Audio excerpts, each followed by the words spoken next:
Diane Quinn, 33 years old, and somehow still dealing with the people who stole my life. At a massive corporate gala, I ran into my ex-fiancé and my former best friend. He waved his VIP pass in my face like a trophy. "You were not invited," he smirked, looking me up and down. I did not argue. I just handed my solid black metal invitation to the receptionist. She scanned the code, froze completely, and frantically grabbed her radio to call the billionaire chairman of the event. "Sir," she gasped. "She is here." Before I continue this story, let me know where you are watching from in the comments below. Hit like and subscribe if you have ever had the ultimate revenge on people who tried to destroy your future. The grand lobby of the Waldorf Astoria hummed with the quiet, expensive energy of the corporate elite. Crystal chandeliers cast a warm golden glow over the polished marble floors, illuminating the hundreds of executives gathered for the tech industry event of the year. I stood near the entrance adjusting the cuffs of my tailored charcoal suit. It was deliberately unbranded, devoid of any flashy logos or ostentatious displays of wealth. I preferred flying under the radar. Being invisible makes the eventual execution so much sweeter. Tonight was the night Vanguard Holdings was scheduled to acquire a rising tech startup for $50 million. What nobody in that glittering, crowded room knew was that I held the strings to the entire operation. I was savoring the quiet anticipation when the harsh nasal laugh of a woman cut through the ambient noise of clinking champagne glasses. I turned slowly and saw them. Preston and Sydney. 4 years ago, Preston was the man I was going to marry. We built a startup together from the ground up in a tiny, cramped garage. I wrote the core algorithm, pouring my sweat, tears, and intellect into the code, while he handled the external sales pitches. Then he stole my intellectual property, pushed me out of my own company through a massive legal loophole, and took my best friend Sydney with him. She was supposed to be my maid of honor. Instead, she became his wife. Now they were walking toward me like royalty. Preston wore a custom velvet suit that screamed new money and desperation. Sydney clung tightly to his arm, draped in a heavily sequined silk gown and dripping with diamonds. The irony was not lost on me.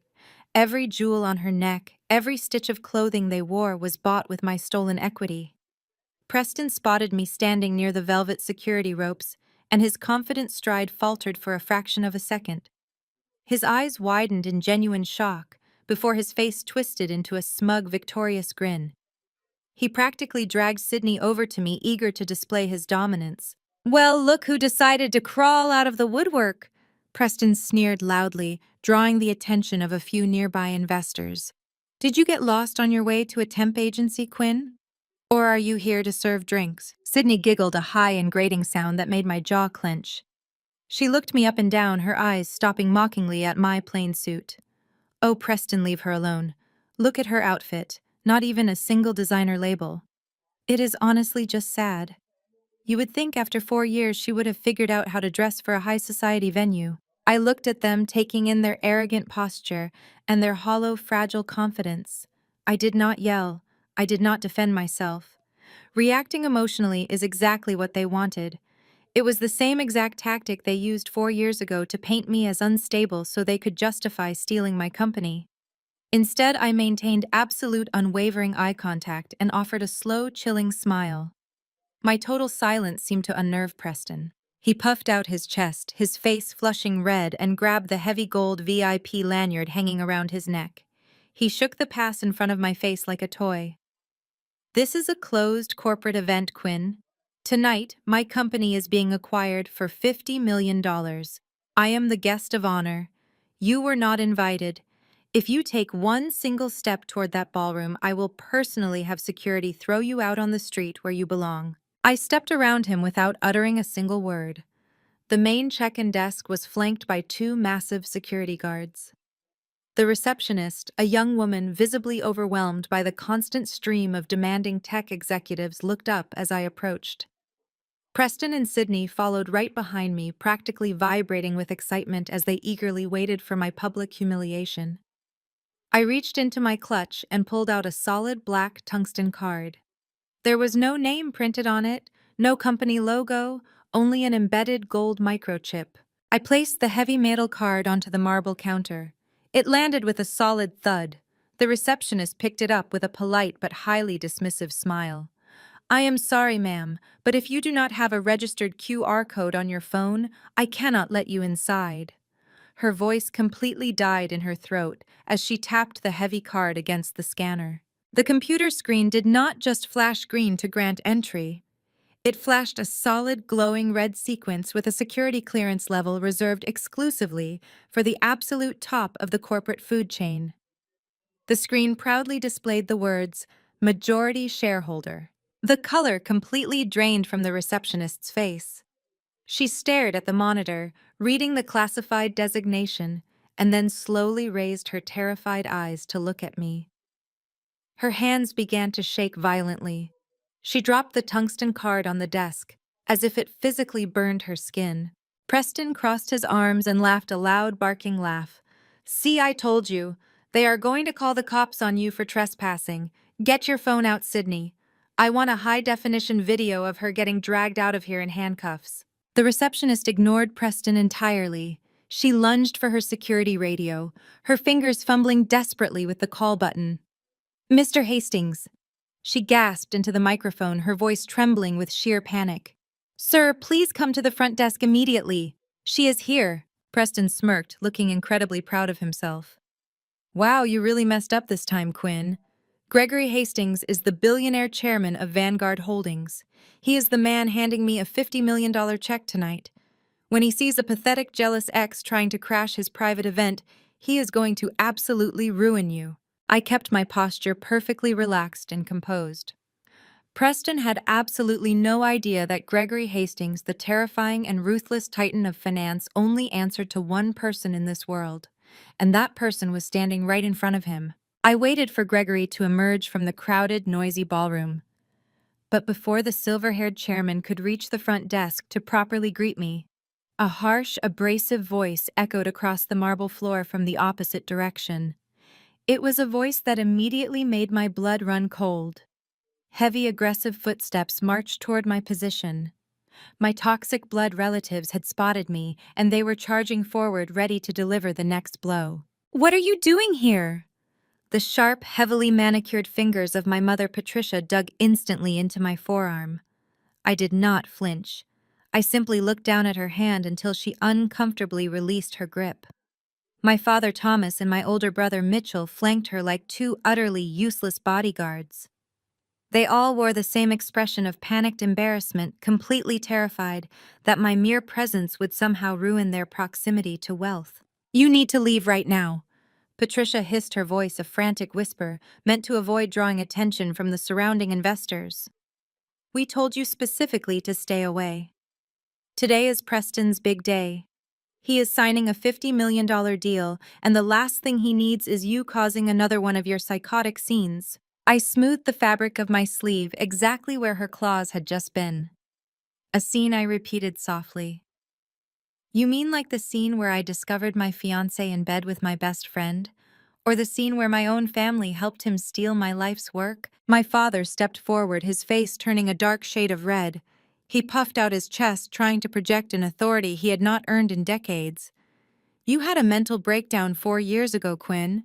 You were completely unstable.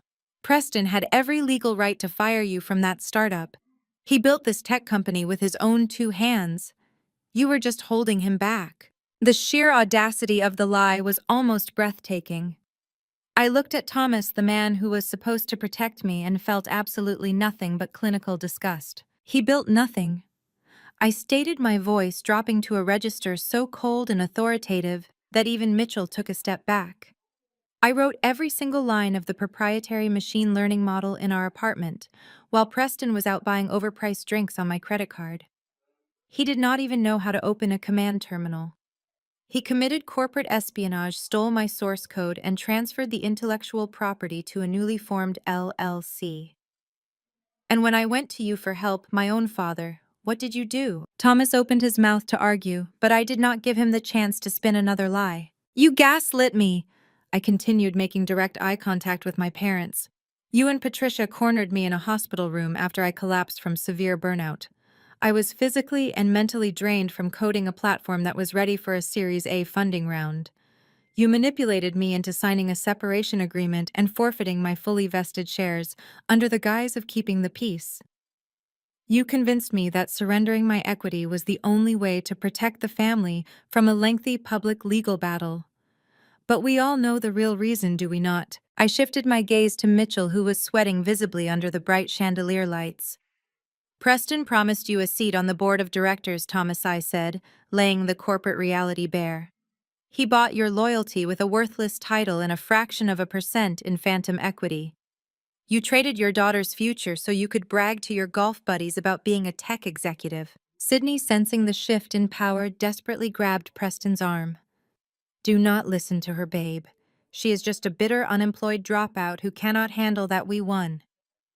Mitchell finally found his voice, stepping up next to Preston like a loyal lapdog. You heard her, Quinn.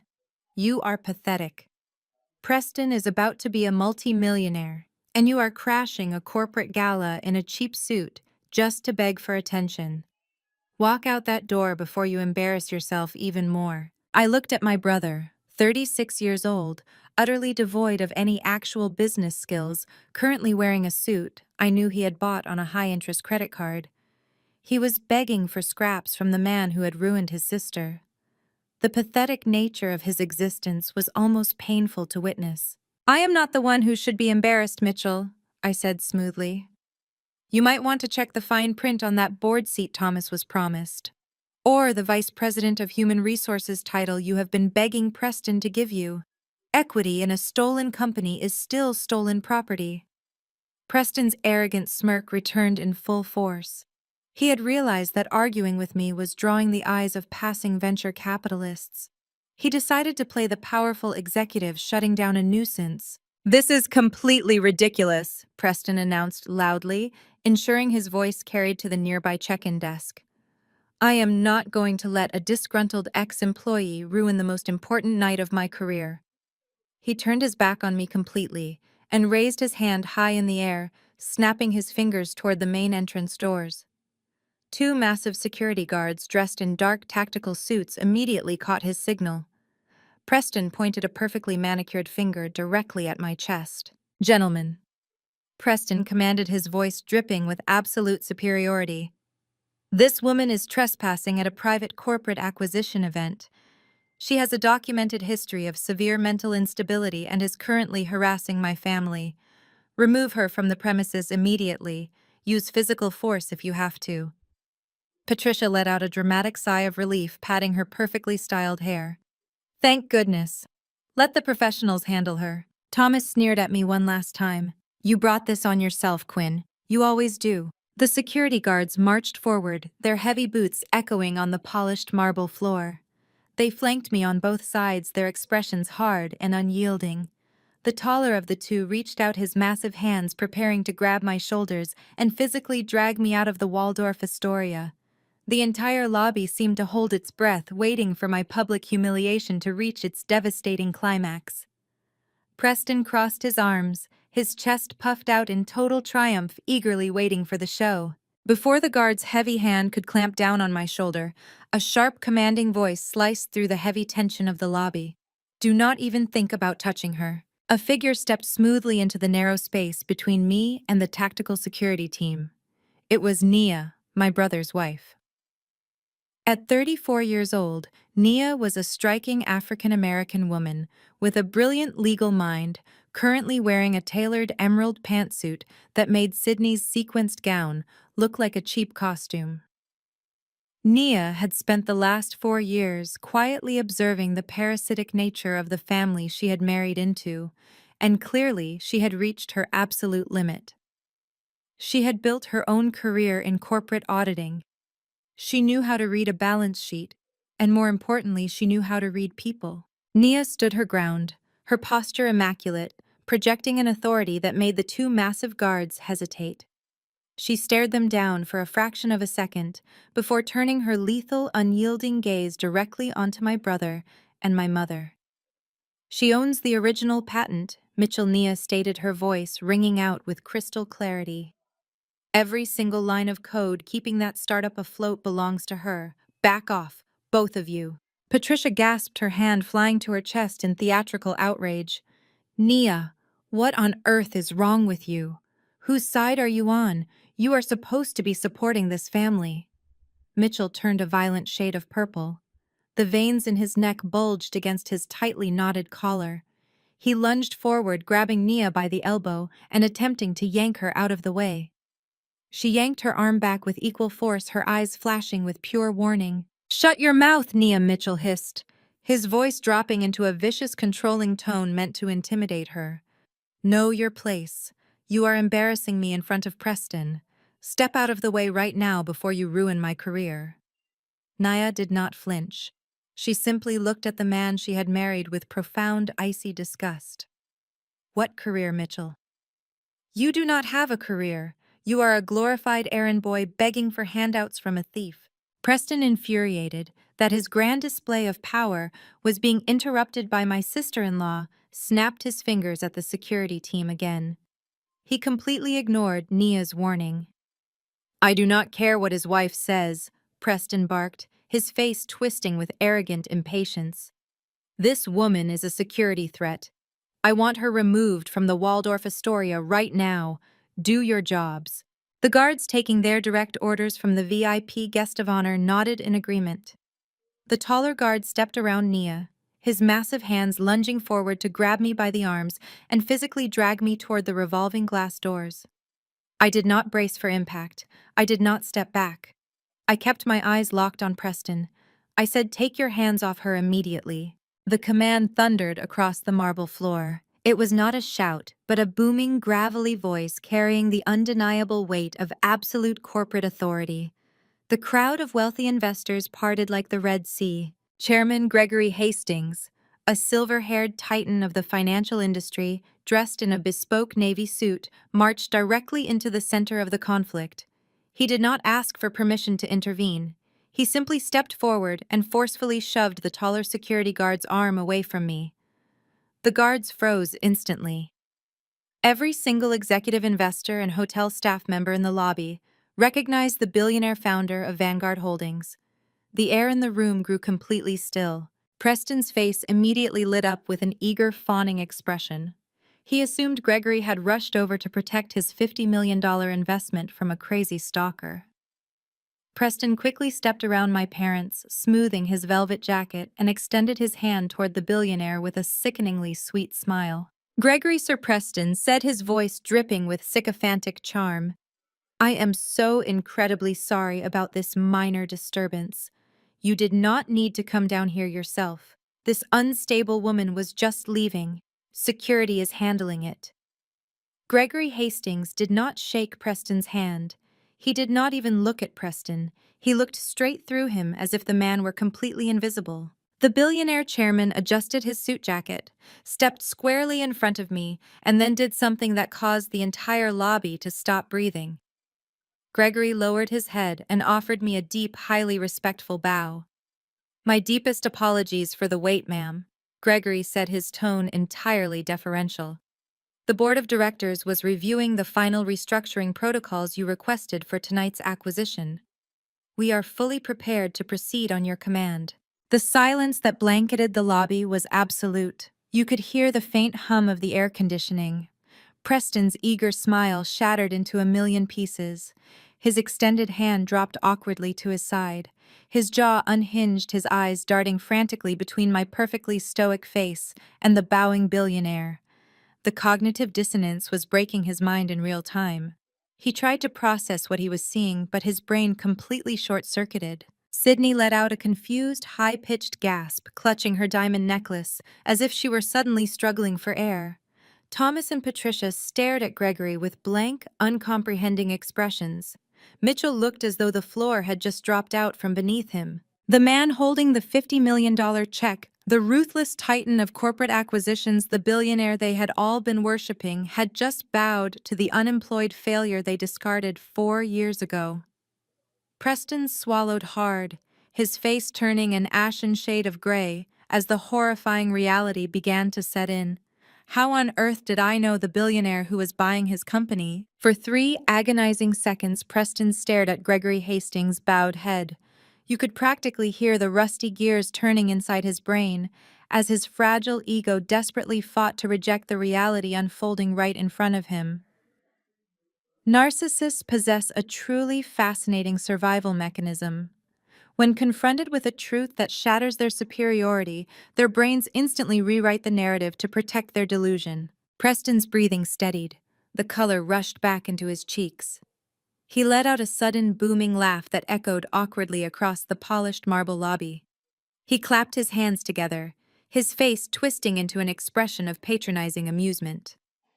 "Oh, I get it now," Preston announced, his voice dripping with loud condescension. "You are the event coordinator. Vanguard hired you to run the logistics for the gala tonight." Preston turned to the crowd of gathered investors, grinning widely like a man who had just solved a simple riddle. "Of course. Restructuring protocols. You mean the seating charts and the catering schedule?" "Wow, Quinn. I have to admit, organizing hotel banquets is definitely a step up from being unemployed." "Good for you." I did not correct him. I stood perfectly still, my expression an impenetrable mask of calm. Preston grew bolder, fueled entirely by my silence.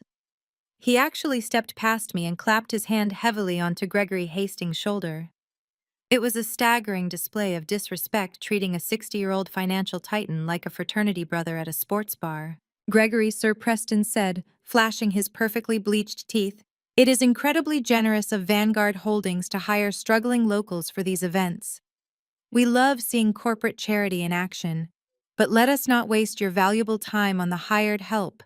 We have a $50 million acquisition to sign tonight, and I know you want to get the champagne flowing just as much as I do." Behind him, my family eagerly fed off his manufactured confidence.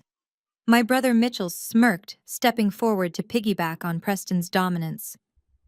"Make sure my steak is cooked medium rare tonight, Quinn," Mitchell sneered. "And try not to drop any plates when the executives are talking." My mother, Patricia, let out a dramatic sigh of relief, clearly thrilled that the narrative had been restored to her liking. "Just do your job quietly, Quinn. And please do not mess up the floral arrangements on our table. We have very important people to impress tonight." They were all so blinded by greed and their desperate need to feel superior that they completely ignored the glaring, undeniable reality right in front of them. Billionaires do not bow to party planners. Sydney, emboldened by her husband's delusions, strutted forward.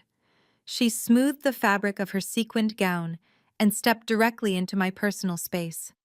The scent of her expensive, overpowering perfume washed over me. She raised her left hand deliberately, waving it directly in my line of sight. A massive, flawless diamond ring caught the light of the grand chandeliers. I recognized the exact valuation of that stone. It was purchased directly with the stolen capital from the Series seed funding round.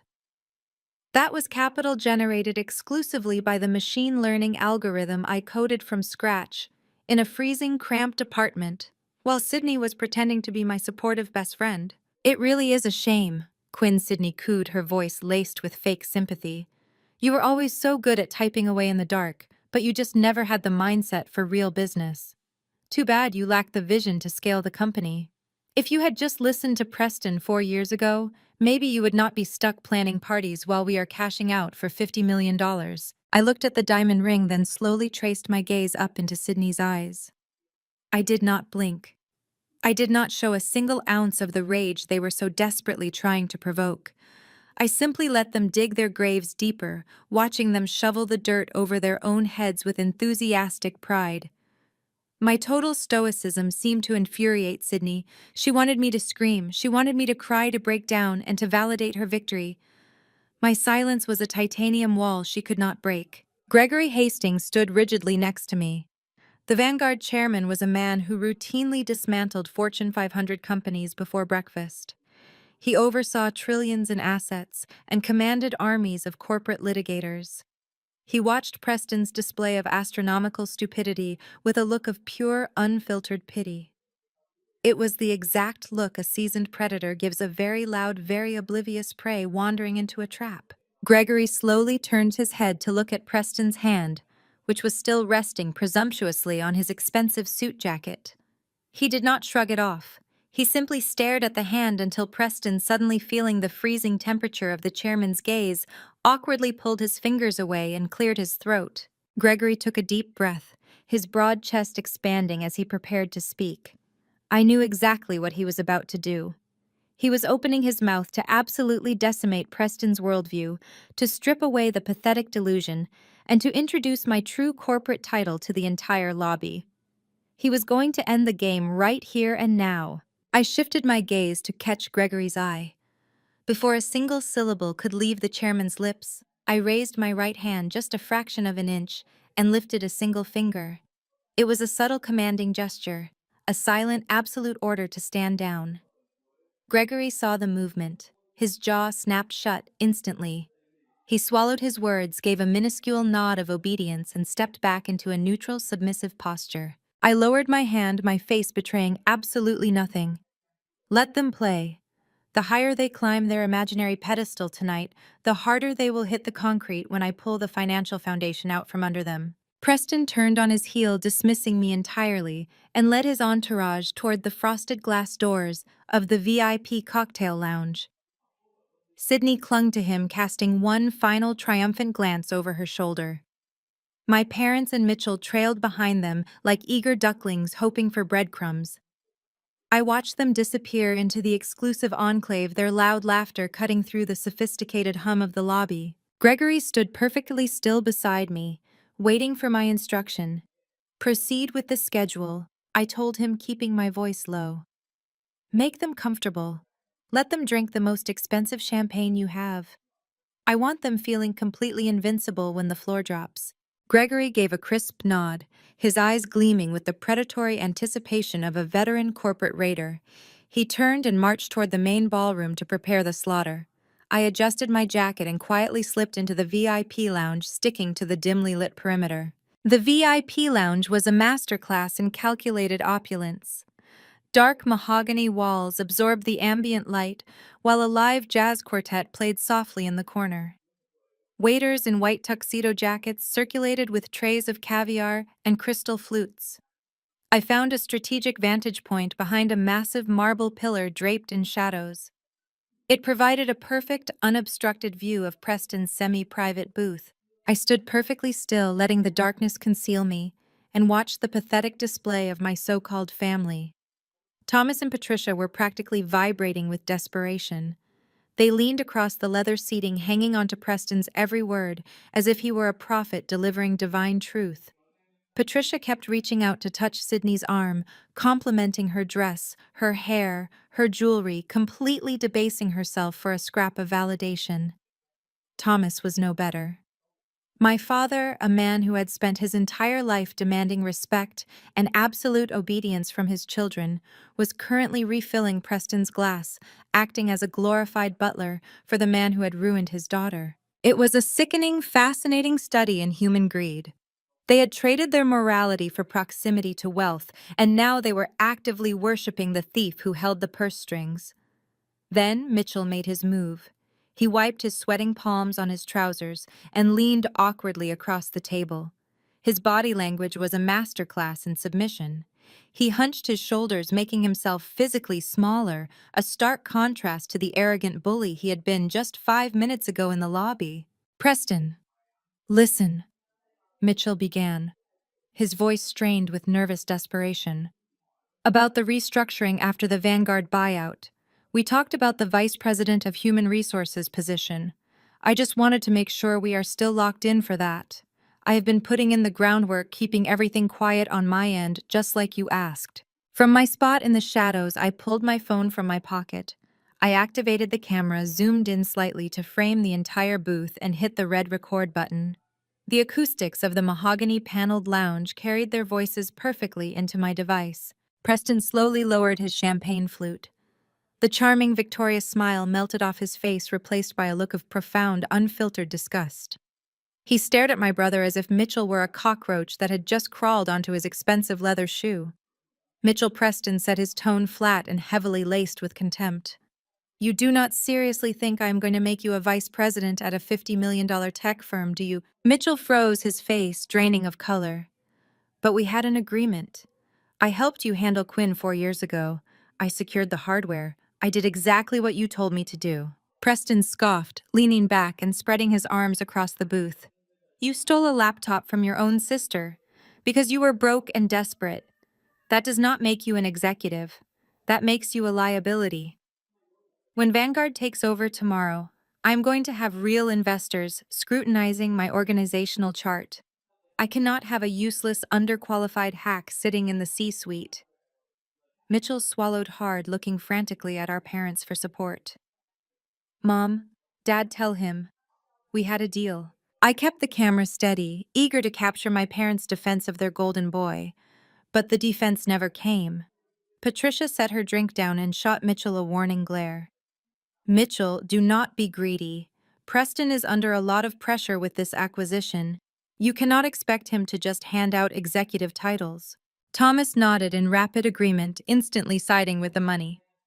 Listen to your mother, Mitchell. You are embarrassing yourself. Preston has been more than generous to this family. You will take whatever position he finds appropriate. Mitchell looked absolutely gutted.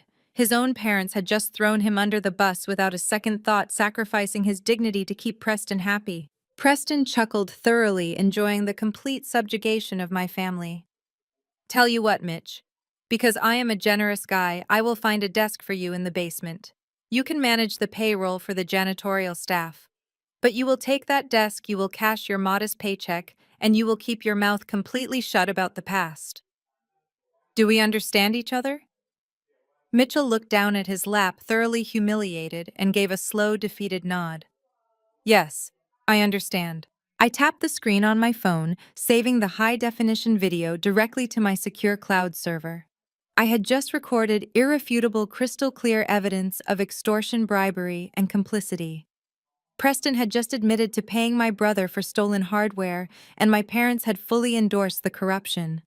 It was the exact financial and legal ammunition my corporate litigators needed to ensure none of them would ever see the outside of a federal courtroom. I slipped the phone back into my pocket, savoring the cold, heavy weight of the evidence. Before I could step away from the marble pillar, a sudden movement caught my eye. A figure detached itself from the crowded bar area and walked purposefully into the dimly lit alcove where I stood. It was Nia. She stepped into the shadows beside me, standing shoulder to shoulder with me in the dark. She did not look at the booth where her husband was currently drinking away his last shred of self-respect. She looked straight ahead. Her posture was rigid and her knuckles were turning white from how tightly she was gripping her designer clutch purse against her chest. I did not turn my head to look at Nia. In a room full of corporate sharks and desperate social climbers, two women having a quiet conversation in the shadows would instantly draw unwanted attention. We stood shoulder to shoulder, our eyes fixed firmly forward on the illuminated booth where my brother was currently drowning his remaining pride in a glass of expensive champagne. I cannot stomach another minute watching that man beg for his own dignity, Nia said. Her voice was a low, steady murmur, pitched perfectly, so that only I could hear the absolute venom lacing her words. Nia shifted her weight, the emerald silk of her tailored suit rustling softly against the marble pillar. I have spent 4 years married to a coward, Quinn. 4 years of listening to Mitchell scream at me behind closed doors to inflate his own pathetic ego, only to watch him grovel like a beaten dog the second Preston snaps his fingers.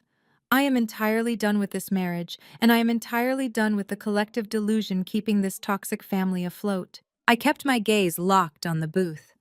Mitchell was now eagerly nodding along to whatever degrading instruction Preston was barking at him.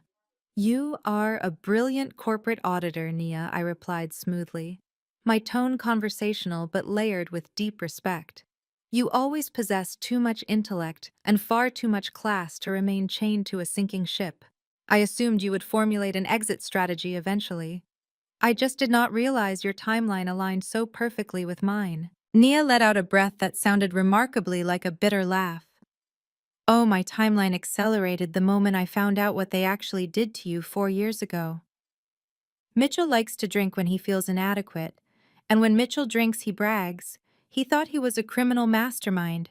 He thought he was playing the corporate game. But he is sloppy, Quinn. He is incredibly, fatally sloppy. Out of the corner of my eye, I saw Nia unfasten the gold clasp of her designer clutch. She did not pull out a compact mirror or a tube of lipstick. She reached in with 2 fingers and extracted a small, heavy, encrypted titanium USB drive. She pressed her hand flat against the side of her leg, hiding the drive from the view of the open lounge. I casually lowered my left hand, allowing my fingers to brush against hers. The cold metal of the drive slid seamlessly from her palm into mine. I curled my fingers around it, slipping it instantly into the concealed interior pocket of my charcoal jacket. Mitchell kept backups, Nia whispered, delivering the fatal blow with the precision of a seasoned sniper. Everything Preston paid him to steal from your laptop 4 years ago is on that drive. The original source code, the timestamped, commit logs, and the proprietary machine learning models. The digital fingerprints are irrefutable.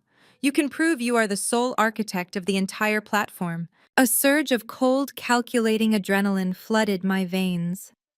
My family had burned my life to the ground on the assumption that I had zero proof of my intellectual property. They assumed the laptop Mitchell stole and handed over to Preston was the only existing record of my work. They were fools. But that is not the best part. Nia continued, her voice practically humming with lethal satisfaction. Preston has been using Mitchell to route unauthorized capital through shell companies in the Cayman Islands. Preston needed a proxy to sign the wire transfers so his own name would remain off the banking ledgers. He paid my husband a miserable sum to take on all the federal liability. Mitchell thought keeping a record of those transactions would give him leverage to negotiate his promotion. He was trying to blackmail a thief, I noted, a sharp smile finally breaking across my face. Exactly, Nia said. But Mitchell lacks the spine to actually pull the trigger. He gathered all the evidence of Preston embezzling millions in research and development funds, and then he just sat on it hoping Preston would magically reward him out of the goodness of his heart. The drive in your pocket contains every single offshore account routing number, every falsified invoice, and a complete audit trail of the stolen venture capital. You are handing me the executioner's axe, Nia.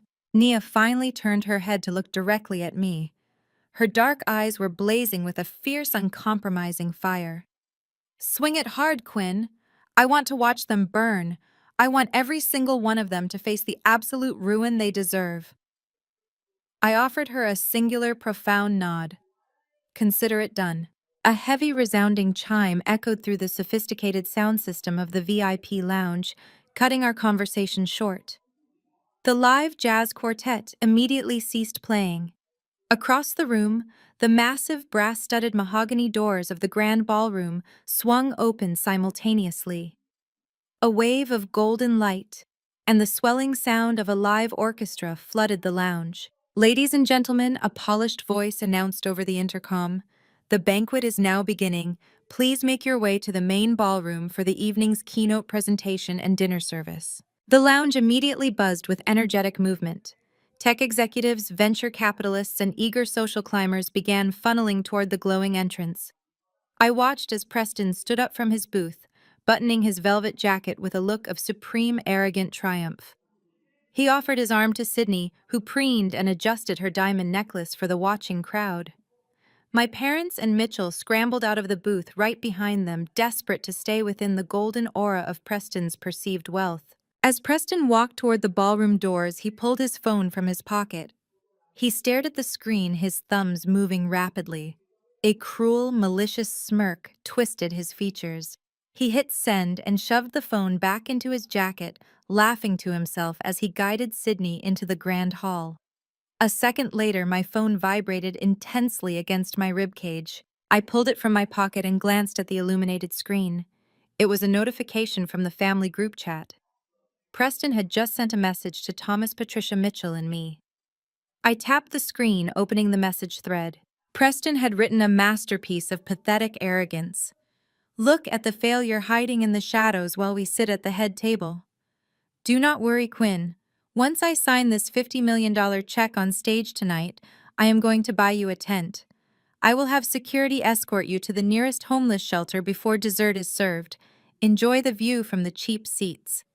Right below his message, 2 new notifications popped up instantly. Thomas liked the message. Patricia loved the message. I stared at the glowing screen. The absolute lack of basic human decency was no longer painful. It was just validation.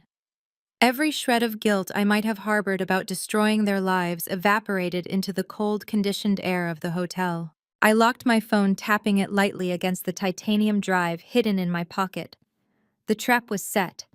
The evidence was secured. The prey was marching happily into the slaughterhouse. I stepped out from behind the marble pillar, my heels clicking sharply against the floor, as I walked toward the grand ballroom doors, ready to begin the execution. The grand ballroom of the Waldorf Astoria was a spectacle of corporate excess. Thousands of crystal prisms refracted the light above 50 circular tables, draped in crisp white silk. Instead of descending onto the main floor to join the herd of venture capitalists and tech executives, I caught the eye of the head of security and gestured upward. He immediately unhooked a velvet rope, granting me access to the private mezzanine balcony. The elevated tier wrapped around the perimeter of the room, shrouded in darkness, and reserved strictly for technical staff and security overwatch. It was the perfect vantage point. I took a seat in a high-backed leather chair, right at the balcony edge, completely veiled by the shadows, yet afforded a panoramic view of the slaughterhouse floor below. Directly in the center of the room sat Preston. His table was positioned closest to the main stage, an undeniable mark of his supposed status as the guest of honor. He sat with his legs splayed wide, holding a glass of vintage champagne like a scepter. Sydney was draped over his shoulder, performing her role as the adoring wife for anyone glancing their way. Beside them, my parents and Mitchell looked like lottery winners who had not yet realized their ticket was counterfeit. Thomas was laughing loudly at a joke Preston made, while Patricia signaled a waiter to refill her glass. They were entirely intoxicated by the illusion of their own impending wealth. My phone vibrated against the sleek fabric of my slacks. I pulled it out and opened the family group chat. Preston had just hit send on his promised message. Look at the failure hiding in the rafters. Once I sign this $50 million check on stage tonight, I am going to buy you a tent. I will have security escort you to the nearest homeless shelter before dessert is served. Enjoy the view from the cheap seats. Right below the block of text, 2 notifications appeared in rapid succession. Thomas liked the message. Patricia loved the message. I stared at the screen, observing the digital footprints of their cruelty. There was no pain left, only a sterile clinical confirmation that executing this takedown was absolutely necessary. I locked my phone and placed it face down on the small table next to me. I opened my briefcase and extracted a thin encrypted tablet, booting it up with a biometric scan. I retrieved the heavy titanium drive Nia had slipped into my hand and plugged it directly into the secure port. The decryption software ran for a fraction of a second before a massive directory of hidden folders populated my screen. Mitchell had indeed been sloppy, but Preston had been criminally arrogant. I opened the primary ledger files, my eyes scanning the rows of financial data with the practiced efficiency of a veteran corporate auditor. The story the numbers told was far worse than simple intellectual property theft. Preston had not just stolen my machine learning algorithm to secure his initial funding. He had been systematically bleeding the company dry for years. I pulled up the routing numbers and cross-referenced them with the offshore accounts Nia had mentioned. It was blatant, undeniable federal wire fraud. Preston had been funneling millions of dollars from his research and development budget directly into shell companies registered in the Cayman Islands.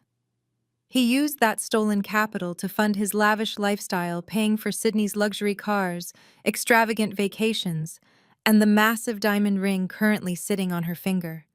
To mask the bleeding balance sheet, he had falsified revenue projections and forged user acquisition metrics. He was actively lying to his current investors and attempting to defraud Vanguard Holdings out of $50 million based on entirely fabricated financial health. I clicked open the signature logs. Mitchell had authorized every single one of those fraudulent offshore transfers. Preston had used my brother as the ultimate fall guy, ensuring Mitchell's digital fingerprints were all over the embezzlement. If the federal authorities ever audited the company, Mitchell would be the one facing decades in a federal penitentiary while Preston walked away with clean hands. My parents had sold their soul to a man who was actively framing their son for federal crimes. The sheer magnitude of their collective stupidity was staggering. I initiated a secure file transfer, uploading the entire contents of the drive directly to Vanguard Holdings' internal legal department and copying the Federal Fraud Division of the Securities and Exchange Commission. The data transmission completed with a silent, glowing confirmation on my screen. The trap was locked. The guillotine was raised. Below me, the ambient noise of the ballroom began to shift. The live orchestra concluded their set with a final soaring chord that echoed off the vaulted ceiling. The main chandeliers dimmed slowly, casting the audience into a hushed, expectant twilight, while the brilliant stage lights flared to life. The moment had arrived. A hush fell over the room as Chairman Gregory Hastings walked purposefully out from the wings and stepped up to the acrylic podium. The Vanguard billionaire adjusted the microphone, his expression completely unreadable. Down at the center table, Preston stood up. He buttoned his velvet suit jacket with a sharp, confident tug, his chest puffed out in absolute triumph. He flashed a brilliant, arrogant smile at Sydney, completely ready to walk up those steps and claim his $50 million coronation. The sharp feedback of the microphone echoed through the cavernous ballroom, instantly commanding the attention of every single person in the room. Conversations halted. Champagne flutes were carefully placed onto silk tablecloths. Gregory Hastings stood at the clear acrylic podium, looking out over the sea of tech elites, venture capitalists, and industry titans. His expression was a masterclass in corporate stoicism, betraying absolutely none of the carnage that was about to unfold. "Ladies and gentlemen," Gregory began, his deep, resonant voice filling the grand space. "Welcome to a defining evening for Vanguard Holdings. In the world of venture capital, we are constantly searching for innovation. We look for disruptive technology, unparalleled vision, and most importantly, absolute integrity. Tonight, we gathered here under the assumption that we had found exactly that. We came here to formalize the acquisition of a company that promised to reshape the landscape of machine learning." Down at the center table, Preston was practically glowing. He stood up, fully buttoning the center button of his custom velvet jacket with a sharp, arrogant tug. He looked down at Sydney, offering her a smug, victorious wink. Sydney beamed back at him, raising her glass in a silent toast. My parents, Thomas and Patricia, were clapping enthusiastically, their faces flushed with the thrill of impending wealth. Mitchell sat beside them, cheering for the man who was actively framing him for federal crimes. The sheer delusion radiating from their table was almost palpable. Preston did not wait to be officially called up. His ego demanded the spotlight. He stepped away from his table and began his triumphant march toward the main stage.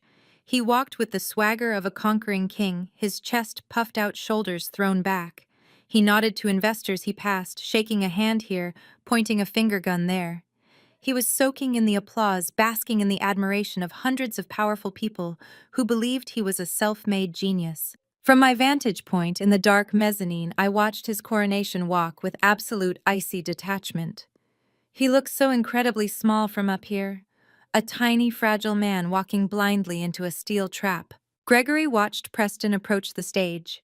The billionaire chairman did not smile. He simply waited as two impeccably dressed assistants walked out from the wings of the stage carrying a massive, oversized presentation check. The crisp, bold lettering on the board was impossible to miss. $50 million. The crowd erupted into a fresh wave of applause. Preston reached the base of the stage stairs, taking the steps two at a time. He approached Gregory, opening his arms wide as if expecting the billionaire chairman to embrace him like an equal. Preston reached out his manicured hands, extending to grasp the edge of the $50 million check. Then the atmosphere in the ballroom fundamentally shifted. Gregory Hastings did not hand over the check. Instead, his jaw tightened. His eyes grew cold and hard, stripping away the polite veneer of a gala host to reveal the ruthless corporate predator underneath.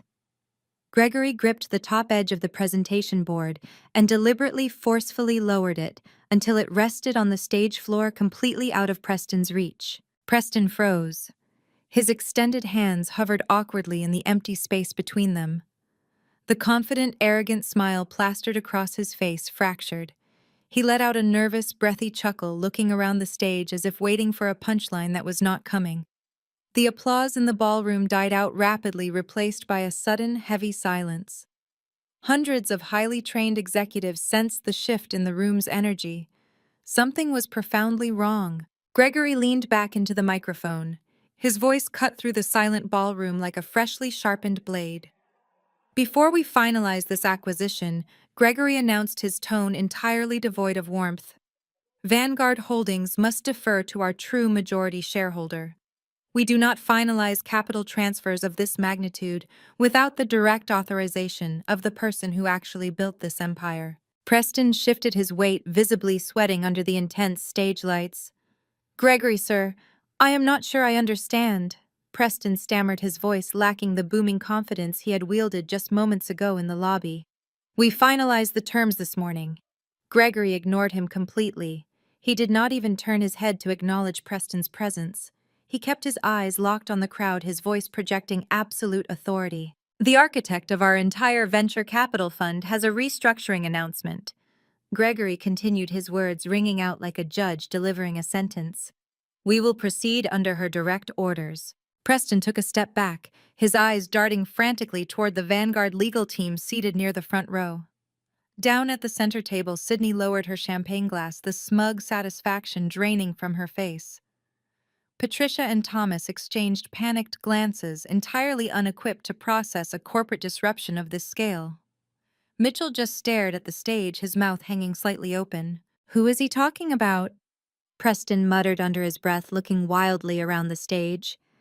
There is no other shareholder. I own the company. I have the papers. Gregory stepped away from the podium.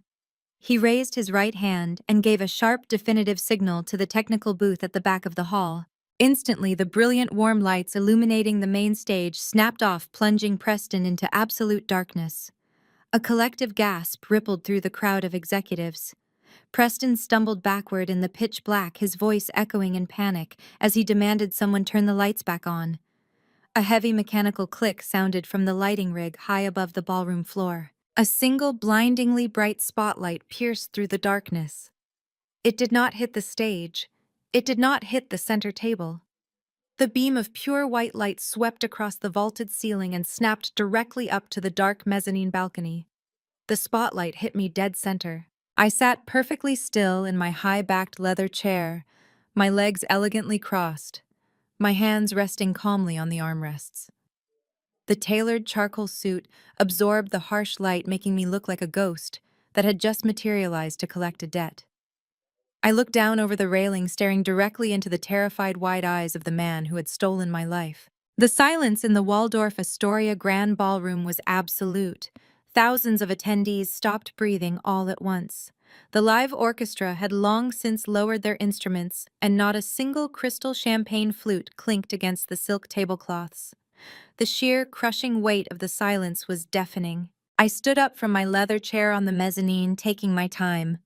I slowly smoothed the lapels of my unbranded charcoal suit, ensuring every line was perfectly crisp.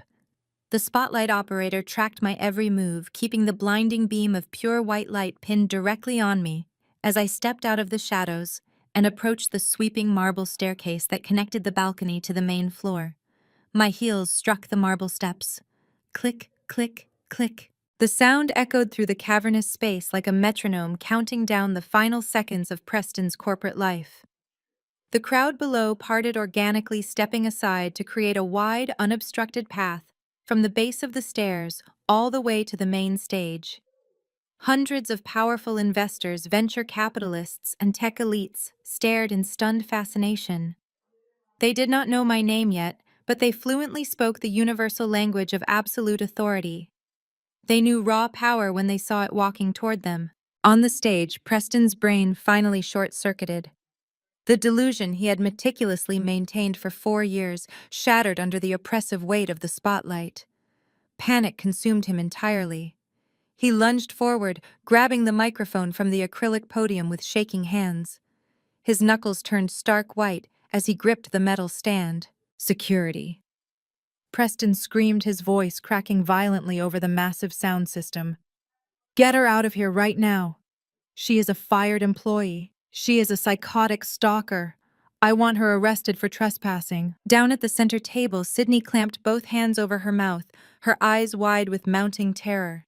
The massive diamond ring on her finger caught the light, but she looked like a woman who had just realized she was standing on a landmine.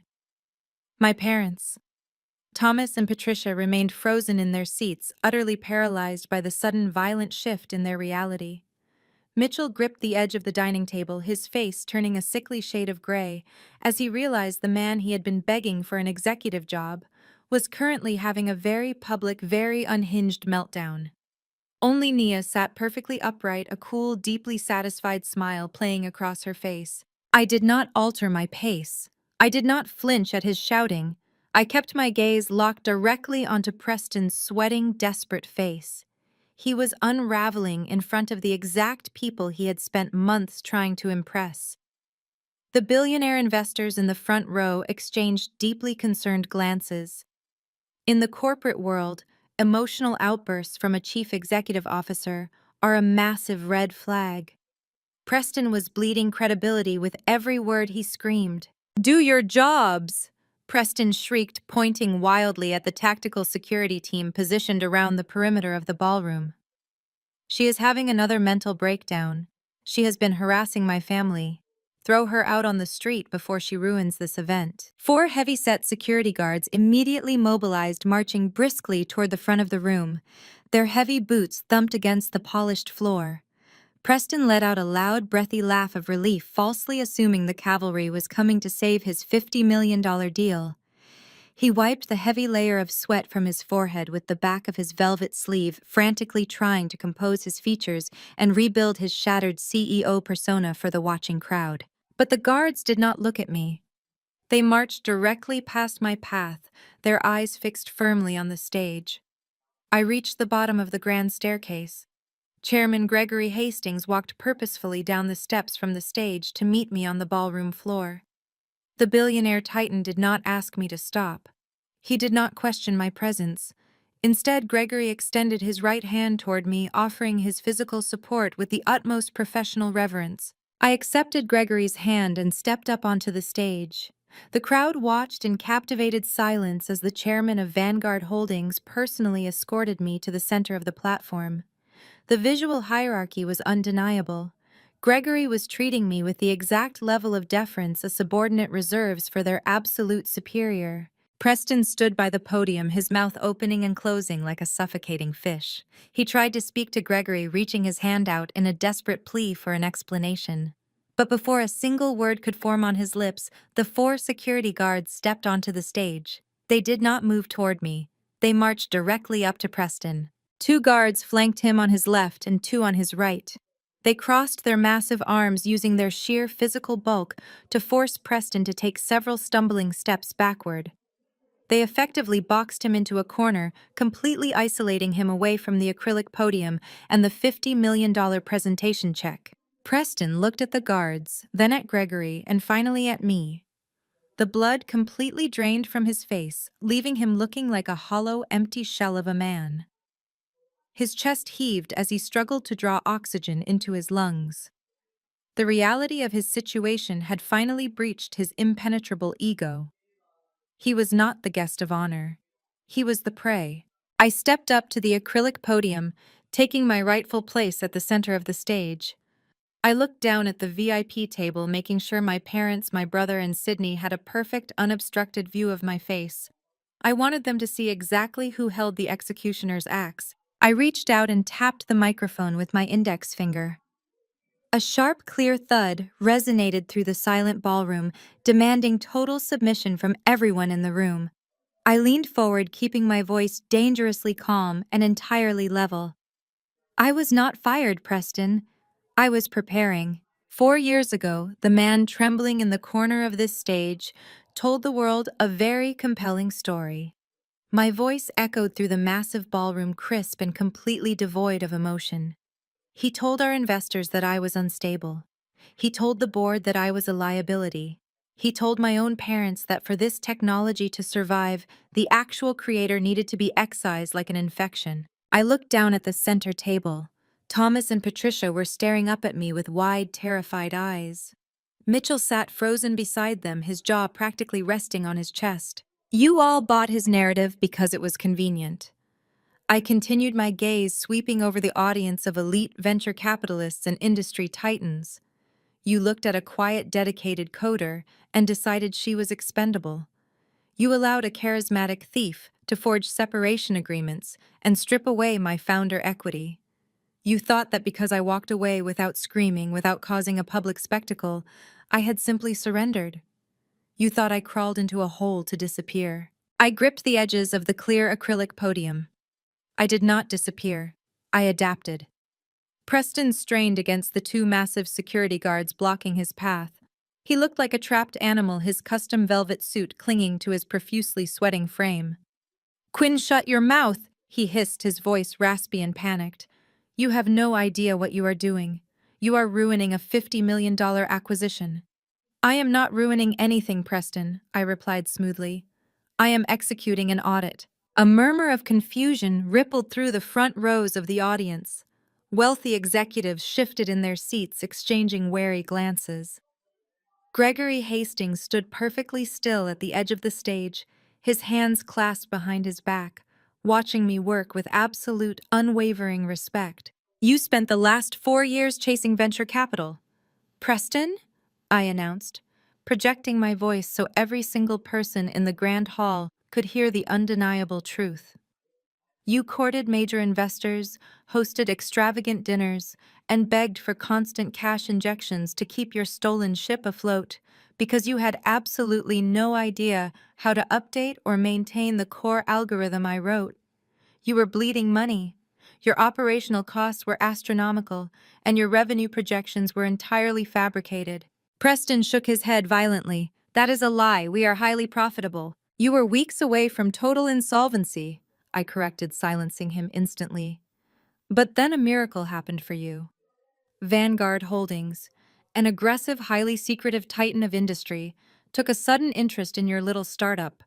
They offered you an acquisition deal that seemed almost too good to be true. You thought you had finally made it to the big leagues. You thought a faceless conglomerate was stepping in to fund your luxury cars, your designer wardrobes, and your high society lifestyle." I paused, letting the heavy, suffocating silence stretch across the room. I looked directly into Preston's eyes, watching the absolute horror begin to dawn in his pupils. "You thought Vanguard was a faceless conglomerate funding your lifestyle?" I asked, my voice dropping to a lethal, razor-sharp register. "I am Vanguard." The collective gasp from the ballroom was audible. Down at the center table, Sydney physically recoiled, pressing her hands against the sides of her face as if trying to block out the sound of my voice. Thomas and Patricia looked as though the floor had just opened up beneath them to reveal a bottomless pit. "Vanguard Holdings did not exist when you threw me out on the street," I stated, the rhythm of my words hitting like calculated physical blows. "I built it from the ground up. I traded sleep for aggressive market strategy. I leveraged my other unreleased patents into a highly lucrative private equity firm. And once I possessed enough capital, I turned my attention entirely back to you." Preston staggered backward until his spine hit the stage wall. He looked like he was going to vomit. "Over the last 2 years, you took out massive high-interest loans to cover up your bleeding balance sheets." I continued, exposing his financial incompetence to his peers. "You thought you were borrowing from anonymous hedge funds and independent banking institutions. You were borrowing from me." I used an intricate network of proxy firms to systematically purchase every single piece of your financial obligations. I stepped out from behind the podium, walking slowly toward where the security guards held him pinned against the wall. "As of this morning, I hold 60% of your company's leveraged debt," I declared, closing the distance between us. "I am the sole majority shareholder. I am the bank holding the mortgage on your corporate headquarters. I am the entity that owns the patents, the infrastructure, and the payroll." Preston was hyperventilating now, his chest heaving under his expensive velvet jacket. He looked wildly at Gregory Hastings, begging the older billionaire for some sort of intervention, but Gregory simply offered him a cold, unsympathetic stare. I stopped just a few feet away from Preston. I looked at this pathetic, greedy man who had betrayed me, stolen my work, and convinced my own family to discard me like trash. The victory tasted metallic and absolute. I do not just own the algorithm you stole, I said, my voice echoing with terrifying absolute finality. I own you. A high-pitched, completely unhinged shriek tore through the silent ballroom. Down at the center table, Sydney violently shoved herself away from the dining arrangement. The reality of her situation had just shattered her fragile gold-digging mind. She was not married to a wealthy tech genius. She was married to a bankrupt fraud who was entirely at the mercy of the woman she had betrayed. The massive diamond ring on her finger suddenly represented nothing but suffocating debt. You ruined everything, Sydney screamed at the top of her lungs, her face contorted with pure, unfiltered rage and terror. She grabbed her crystal champagne flute from the table, her knuckles turning white. With a guttural sob of absolute despair, she hurled the heavy glass directly at the stage. It flew through the air, completely missing me, and smashed violently against the edge of the platform. The crystal shattered into 1,000 glittering pieces, the sound of breaking glass signaling the absolute and final destruction of their stolen empire. The sharp crash of crystal against the stage edge sent a spray of shimmering shards across the polished floorboards. A few drops of expensive champagne splattered against the toe of my leather pump. I did not flinch. I did not step back.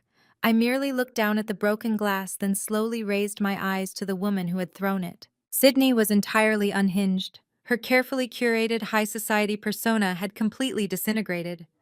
Her sequenced gown looked absurd as she frantically gripped the edge of the dining table, her chest heaving with ragged, panicked breaths. The massive diamond ring on her finger caught the harsh stage lighting, trembling violently as she pointed a shaking finger at me. "Do something!" Sydney shrieked, her voice cracking as she whipped her head toward my parents. "Thomas, Patricia, control your crazy daughter. Tell her to stop this right now. She is ruining my husband's company. Make her get off that stage." The sheer desperation in her voice echoed terribly in the cavernous room.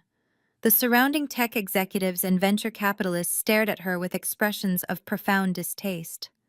In their world, losing your composure was the ultimate cardinal sin. Sydney was loudly proving that she was nothing more than a fraud playing dress-up in a world she did not understand. I shifted my gaze to my parents. They did not move to comfort Sydney. They did not utter a single word in Preston's defense. Thomas and Patricia were frozen in their seats, utterly paralyzed by the crushing weight of their own monumental miscalculation. Thomas sat with his mouth hanging slightly open, his face completely drained of blood. His eyes darted from the Vanguard Holdings logo on the podium to my face, his brain desperately trying to process the impossible math. The daughter he had banished, the woman he had berated as a worthless failure, was a billionaire titan. She was the absolute apex predator of the financial food chain. Patricia clutched her linen napkin so tightly her knuckles were stark white. She was visibly shaking. The horrifying reality was sinking into her status-obsessed mind. She had sold out a billionaire daughter for a cheap, fraudulent counterfeit. She had traded a legitimate corporate empire for a few free dinners and a fake promise of a board seat. The absolute magnitude of their mistake was physically crushing them into silence. Beside them, Mitchell had shrunk down in his chair, trying to make himself invisible. Nia simply took a calm sip of her sparkling water, watching the implosion of her toxic in-laws with absolute regal serenity. I did not raise my voice to address Sydney's pathetic tantrum. True power does not shout over the noise, it orchestrates the silence. I raised my right hand into the glare of the spotlight and snapped my fingers. It was a single sharp sound that echoed across the dead, silent ballroom. At the back of the hall, the heavy brass-studded doors swung open simultaneously. A synchronized rhythm of purposeful footsteps flooded the room. A highly specialized team of 12 elite corporate litigators marched down the center aisle. They moved in perfect, intimidating formation. They wore razor-sharp bespoke suits and carried heavy, leather-bound briefcases. Their expressions were entirely devoid of warmth, possessing the cold, calculated efficiency of executioners reporting for duty. The crowd of wealthy investors instinctively parted for them, recognizing the undeniable presence of high-end legal warfare. The legal team marched directly past Preston's table, completely ignoring Sydney's ongoing hysteria. They lined up shoulder to shoulder at the base of the stage, creating an impenetrable, terrifying human wall of legal defense between me and the pathetic remnants of my former life. The lead attorney, a formidable woman with sharp features and a tailored navy suit, walked up the stage stairs. She bypassed Preston without a second glance, approached the podium, and handed me a thick, sealed red folder. "Everything is finalized. Miss Quinn," the lead attorney stated, her voice crisp and projecting perfectly through the nearby microphone. "The federal filings are active. We are ready to proceed with the asset seizure." "Thank you, counselor," I replied smoothly. I placed the red folder onto the clear acrylic podium and turned my attention back to the encrypted tablet resting on its surface. I looked down at Preston. He was still pinned against the wall by the security guards, hyperventilating as he watched the army of lawyers surround the stage. His eyes were wide with pure, unfiltered terror. "Preston," I announced, my voice washing over the breathless crowd. "You built a house of cards on a stolen foundation, and you convinced everyone in this room that it was an impenetrable fortress. You thought you could hide your incompetence behind flashy presentations and fabricated revenue metrics. But unfortunately for you, I brought the original blueprints." I tapped a single key on my secure tablet. The massive digital screens flanking the main stage, the ones previously displaying Vanguard Holdings' glowing logo, instantly snapped to black. A collective murmur of anticipation rippled through the audience of investors. A second later, a highly classified, heavily redacted financial document illuminated the ballroom, projecting massive, undeniable numbers for every single executive in the room to see. The digital audit laid bare the catastrophic reality of Preston's operation. The massive digital screens flanking the main stage illuminated the ballroom with the harsh, unforgiving light of absolute truth. Rows of accounting data, offshore banking ledgers, and wire transfer logs scrolled across the displays in high definition. I had instructed my legal team to highlight the most damning discrepancies in brilliant, unmistakable red ink. The visual impact was instantaneous and devastating. A wave of low, furious murmurs rolled through the audience. The hundreds of venture capitalists, angel investors, and tech executives seated in the grand hall were not fools. They were apex predators who knew exactly how to read a balance sheet. They could instantly see the catastrophic reality projected before them. The company they thought was an industry leader was actually a hollow, rotting carcass. I tapped the clear acrylic podium, drawing every eye in the room back to me. "You stood in this lobby an hour ago and bragged about your impending wealth," I said, my voice echoing with icy, calculated precision. "You tried to sell me a company for $50 million. You stood before this crowd and presented yourself as a visionary leader who had conquered the tech industry." I reached into my pocket and extracted the small, heavy titanium drive that Nia had handed me in the shadows of the VIP lounge. I held the encrypted device up to the glaring spotlight, ensuring everyone in the room could see the exact instrument of Preston's destruction. "But according to these files," I continued, my tone dropping to a lethal, razor-sharp register, "your real valuation is negative $12 million. Preston let out a strangled, pathetic gasp. He pressed his back harder against the stage wall, practically trying to phase through the solid material to escape the suffocating reality. The two security guards flanking him did not yield an inch. They stood like statues, ensuring he remained trapped in the glaring spotlight for his public execution. I tapped the secure tablet on the podium, advancing the presentation to the next slide. A detailed pie chart materialized on the massive screens behind me, breaking down the exact flow of the stolen venture capital. "For the last 4 years, you told your investors that your aggressive cash burn rate was entirely due to vital research and development," I announced, tearing away the final shreds of his corporate facade. "You claimed you were optimizing the machine learning algorithm. But that algorithm has not been updated a single time since the day you stole it from my laptop. It is entirely obsolete." I looked down at the center table. Sydney was trembling violently, her hands gripping the edge of the silk tablecloth so tightly her knuckles were translucent. The arrogant smirk she had worn all evening was completely eradicated. "Instead of funding innovation, you have been systematically embezzling corporate R&D funds," I stated, my voice ringing with total authority. "You routed millions of dollars of investor capital through shell companies in the Cayman Islands to fund your own desperate illusion of success.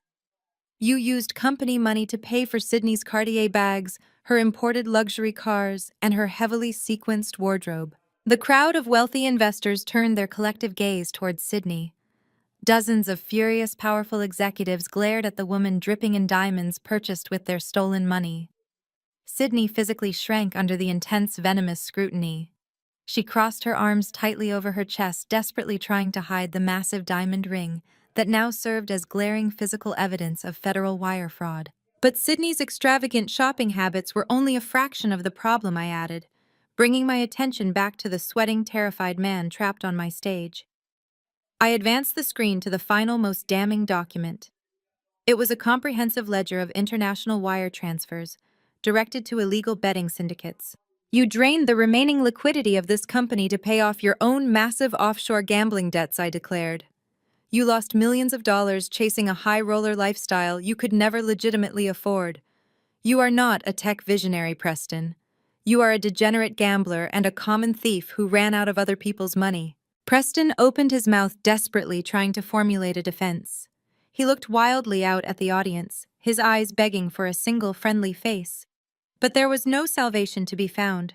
The venture capitalists sitting in the front rows, the very men and women who had believed his lies and funded his fraudulent company, were glaring at him with pure, unfiltered hatred. These were ruthless financial titans who absolutely despised being made to look foolish. Preston had taken their capital, lied to their faces, and thrown their money away on sports bets and designer handbags. By exposing him tonight, I had not just destroyed his company. I had permanently blacklisted him from the entire financial sector. He would never secure a single cent of funding from anyone in this industry ever again. It was a misunderstanding. Preston stammered, his voice weak and pitifully thin. The acoustics of the ballroom caught his pathetic defense, broadcasting his cowardice to the entire room. The funds were temporarily relocated for tax purposes. I was going to replace the capital after the acquisition. You have to believe me. I am a legitimate CEO. A harsh, booming laugh erupted from the front row. A prominent billionaire investor shook his head in absolute disgust, turning his back on the stage entirely. The gesture sparked a domino effect. One by one, the elite executives in the audience crossed their arms, entirely rejecting the pathetic man sweating under the stage lights. Preston realized the game was over.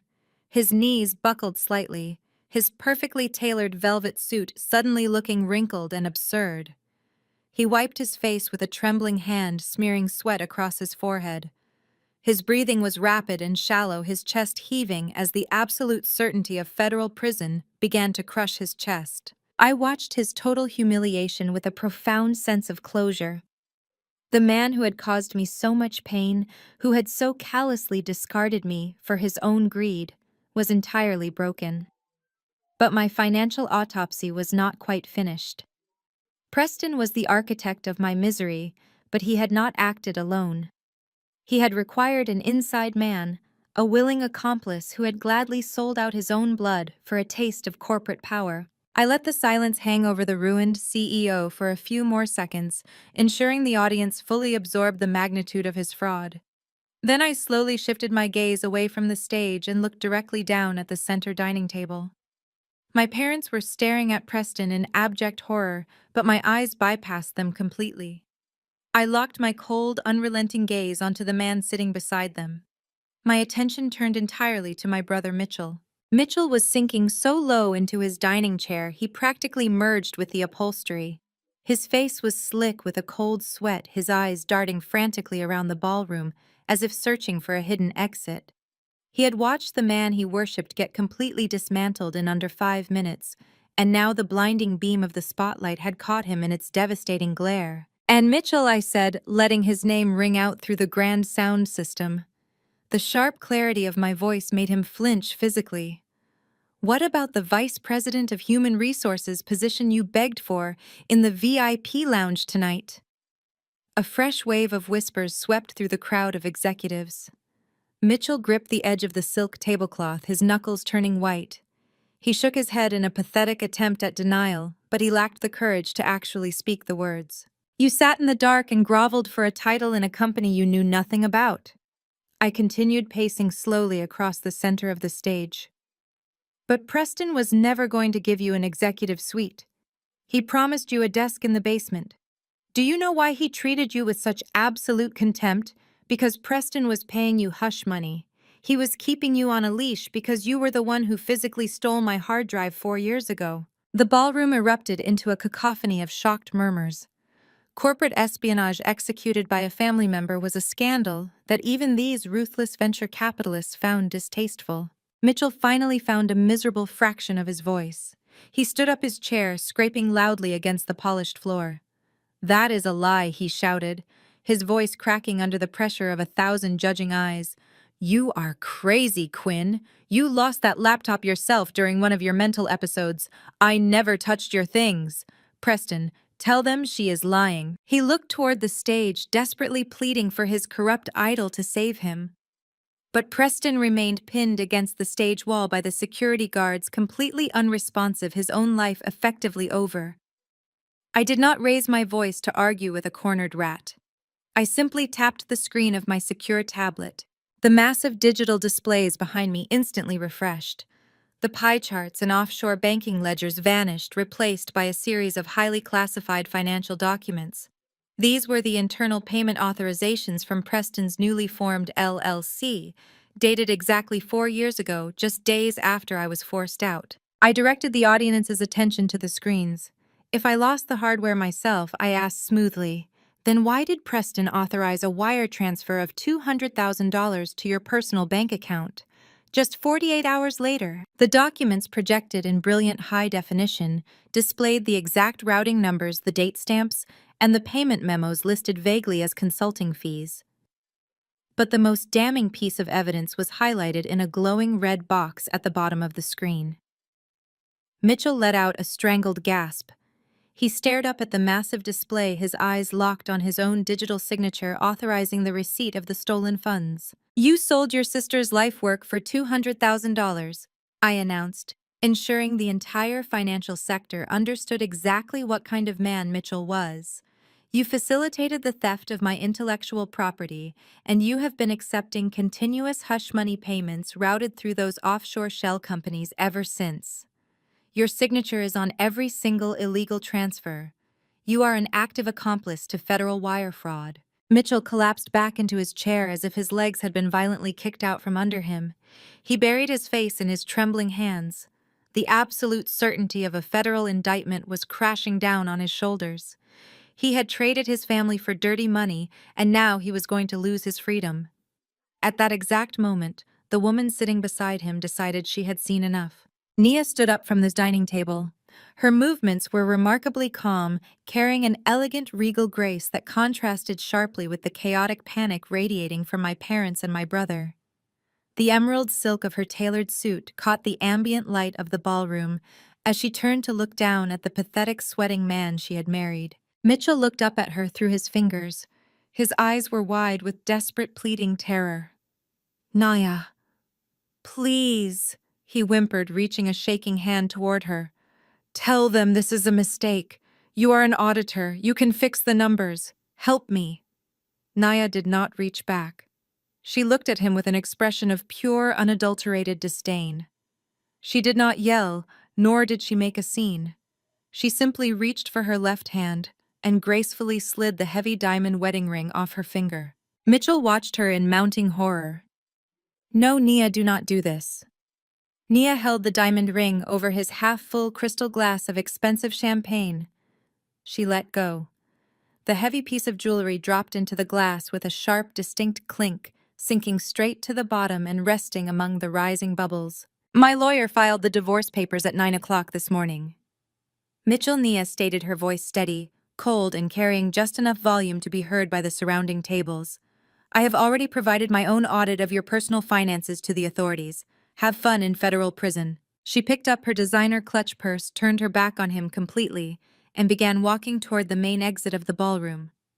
She kept her head held incredibly high, her posture immaculate. The crowd of wealthy investors and industry titans actually parted for her, stepping aside with a profound level of respect for a woman who recognized a sinking ship and possessed the class to walk away from it like a queen. Mitchell let out a wretched, miserable sob, reaching his hands out toward his departing wife, but she never once looked back. With Mitchell utterly destroyed, and Sydney hyperventilating at the center table, the brutal reality of the power dynamic finally penetrated the thick, status-obsessed skulls of my parents. Thomas and Patricia had spent the last 4 years groveling at Preston's feet because they believed he held the key to high society. They had enabled the abuse, gaslit me into signing away my rights, and continuously degraded my worth because they thought I was a powerless failure. But the colossal digital screens above the stage, the army of corporate litigators flanking me, and the absolute submission of Chairman Gregory Hastings told a completely different story. Vanguard Holdings was not buying Preston's company to make him rich. Vanguard Holdings was me taking back my empire. I possessed the billions. I held the ultimate authority. Greed is a remarkably powerful motivator. It entirely overrides human shame. Patricia wiped her fake tears, her eyes suddenly gleaming with a frantic, sickening level of opportunism. She grabbed Thomas by the sleeve of his tuxedo, yanking him out of his chair. They practically trampled over Mitchell's sobbing form to get out of the booth. They did not run toward the exits. They scrambled directly toward the front of the ballroom, shoving past bewildered tech executives and knocking over a chair in their desperate haste to reach the main stage where I stood.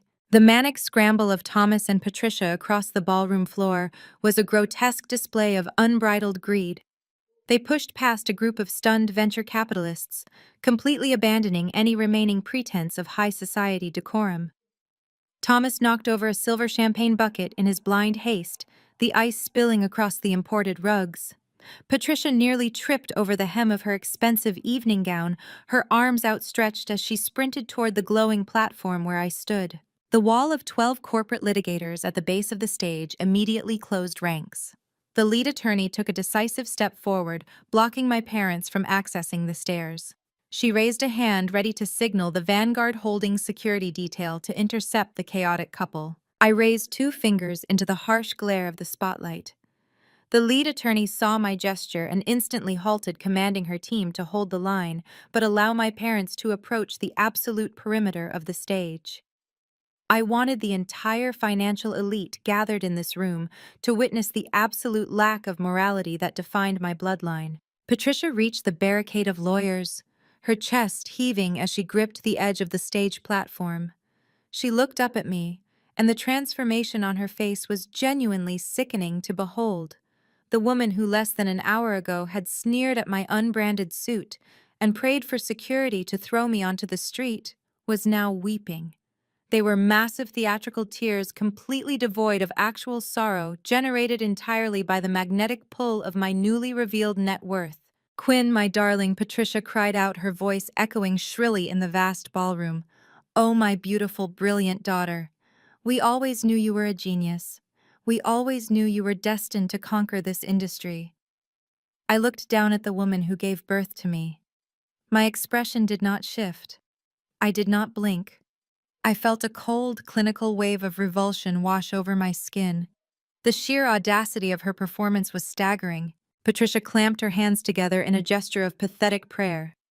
"Preston tricked us," she wailed, turning her head slightly to ensure the surrounding investors could hear her tragic defense. "That monster manipulated our entire family.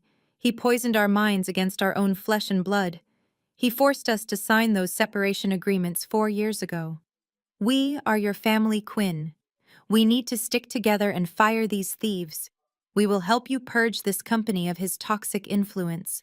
Thomas wedged himself next to his wife, aggressively smoothing his wrinkled tuxedo jacket.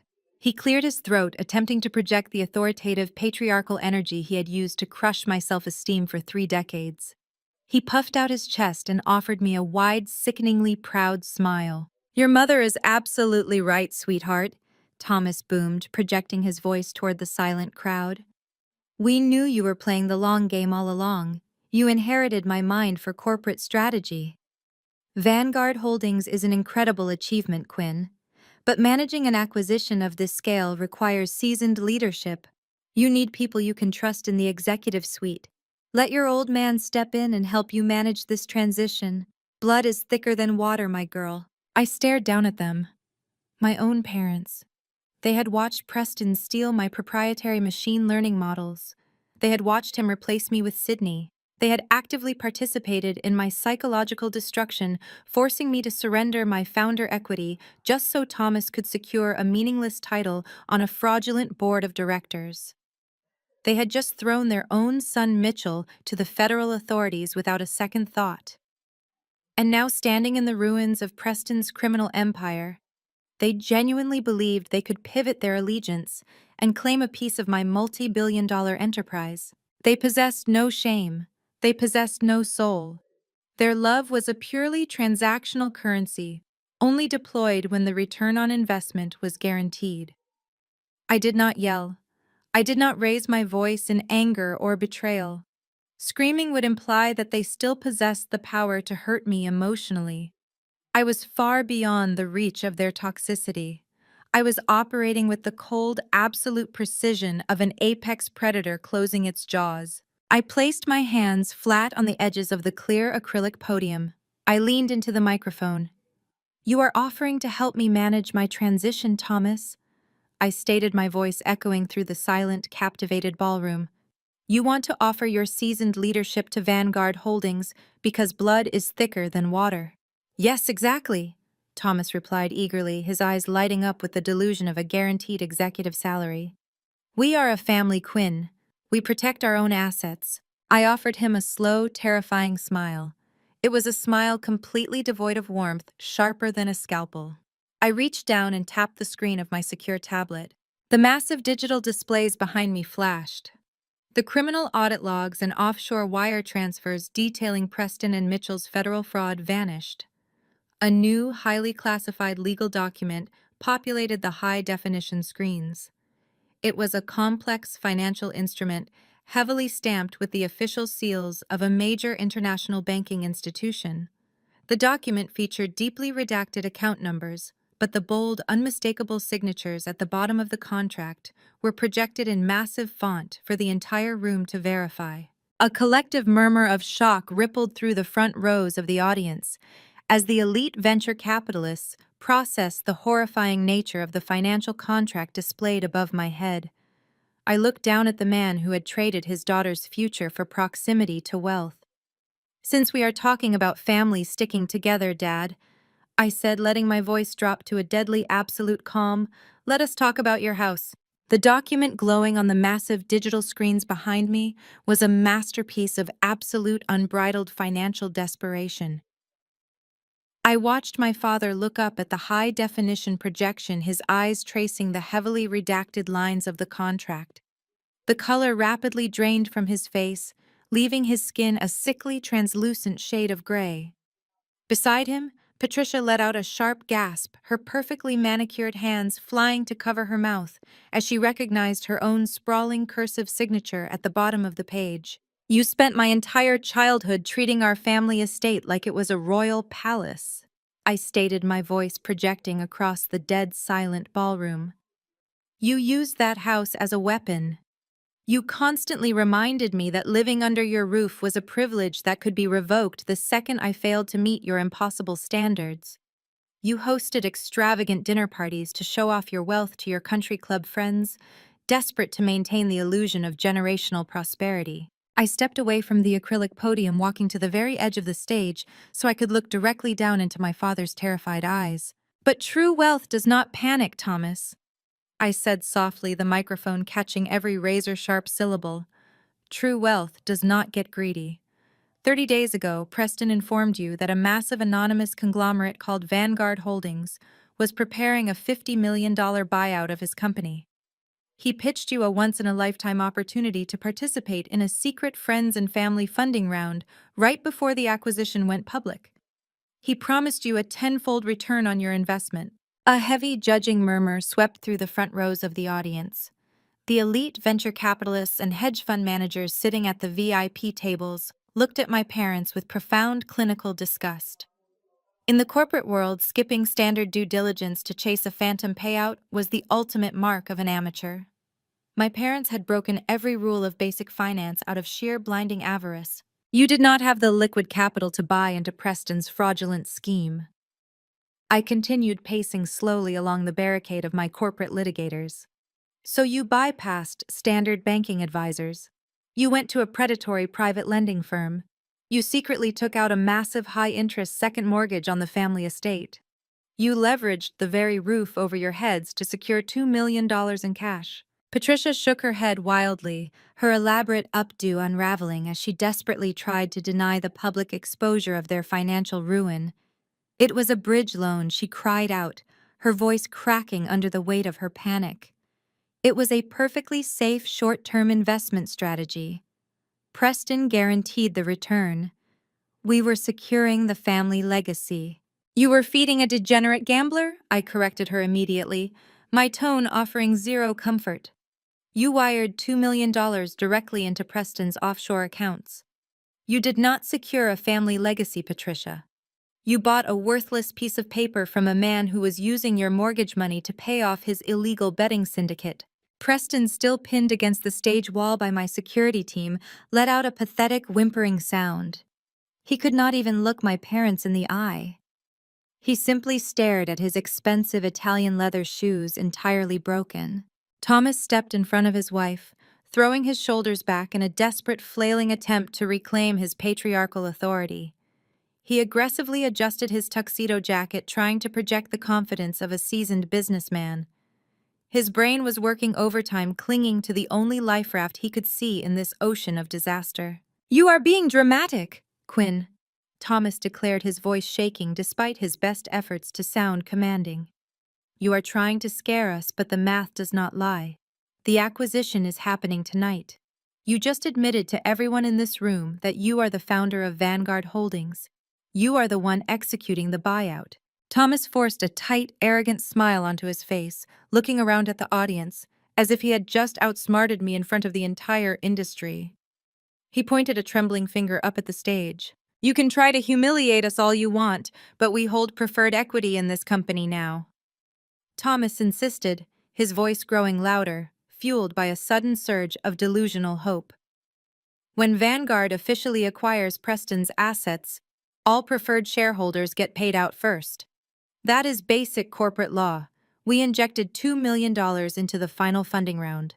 So go ahead and take over the company. The buyout clears our mortgage and we get our massive payout regardless of your little temper tantrum." My legal team stood perfectly still, their faces entirely blank, watching a man confidently strap himself into an electric chair. I looked down at my father. He stood there with his chin raised, fully believing his own twisted logic. He actually believed that my multi-billion-dollar enterprise was going to serve as a rescue fund for his catastrophic greed. He believed that the daughter he had abused, discarded, and replaced would be legally obligated to write him a check. I did not raise my voice. I did not need to. I simply smiled. It was a cold, terrifying smile that caused the confident facade on my father's face to instantly shatter. "No, Thomas," I said, my voice dropping to a chilling, absolute calm. "I am not buying it. I am not buying it," I repeated, letting the absolute finality of the statement wash over the grand ballroom. Thomas blinked rapidly. His mind, conditioned to only accept outcomes that benefited his massive ego, fundamentally rejected my words. He shook his head, a desperate, nervous chuckle escaping his throat. "What are you talking about? You are Vanguard Holdings. You just announced the restructuring on stage. You have to buy the company to merge the assets. We have a legally binding contract for our preferred shares." "I did not announce a merger," I corrected, stepping out from behind the clear acrylic podium and walking to the very edge of the stage. "I announced a restructuring. You spent your entire life pretending to be a brilliant business tycoon, Thomas, but you completely failed to understand the most basic hierarchy of corporate finance. You bought preferred equity. You thought that made you invincible." I gestured to the lead attorney standing in the defensive phalanx below me. She gave a sharp, immediate nod and tapped the screen of her encrypted device. The massive digital screens behind me transitioned instantly from the private mortgage contract to a stark, terrifyingly official federal court document. The seal of the United States Bankruptcy Court was projected in brilliant high definition for the entire room to see. "Equity only holds value if the company is solvent," I explained, projecting my voice so every elite investor in the room could hear the brutal financial lesson I was delivering to my father. When a company operates at a massive fraudulent deficit, the power does not belong to the shareholders. The power belongs entirely to the secured creditors. I do not need to acquire Preston's company to control its assets. I already own the debt. Preston let out a pathetic whimpering sound from his corner. He slid slowly down the stage wall until he hit the floor, pulling his knees to his chest. He finally understood the inescapable trap he was in. As the majority debt holder I announced delivering the fatal strike 5 minutes ago, my legal team filed the official paperwork, forcing this entire fraudulent enterprise into involuntary Chapter 11 bankruptcy. A collective awe-struck murmur rippled through the audience.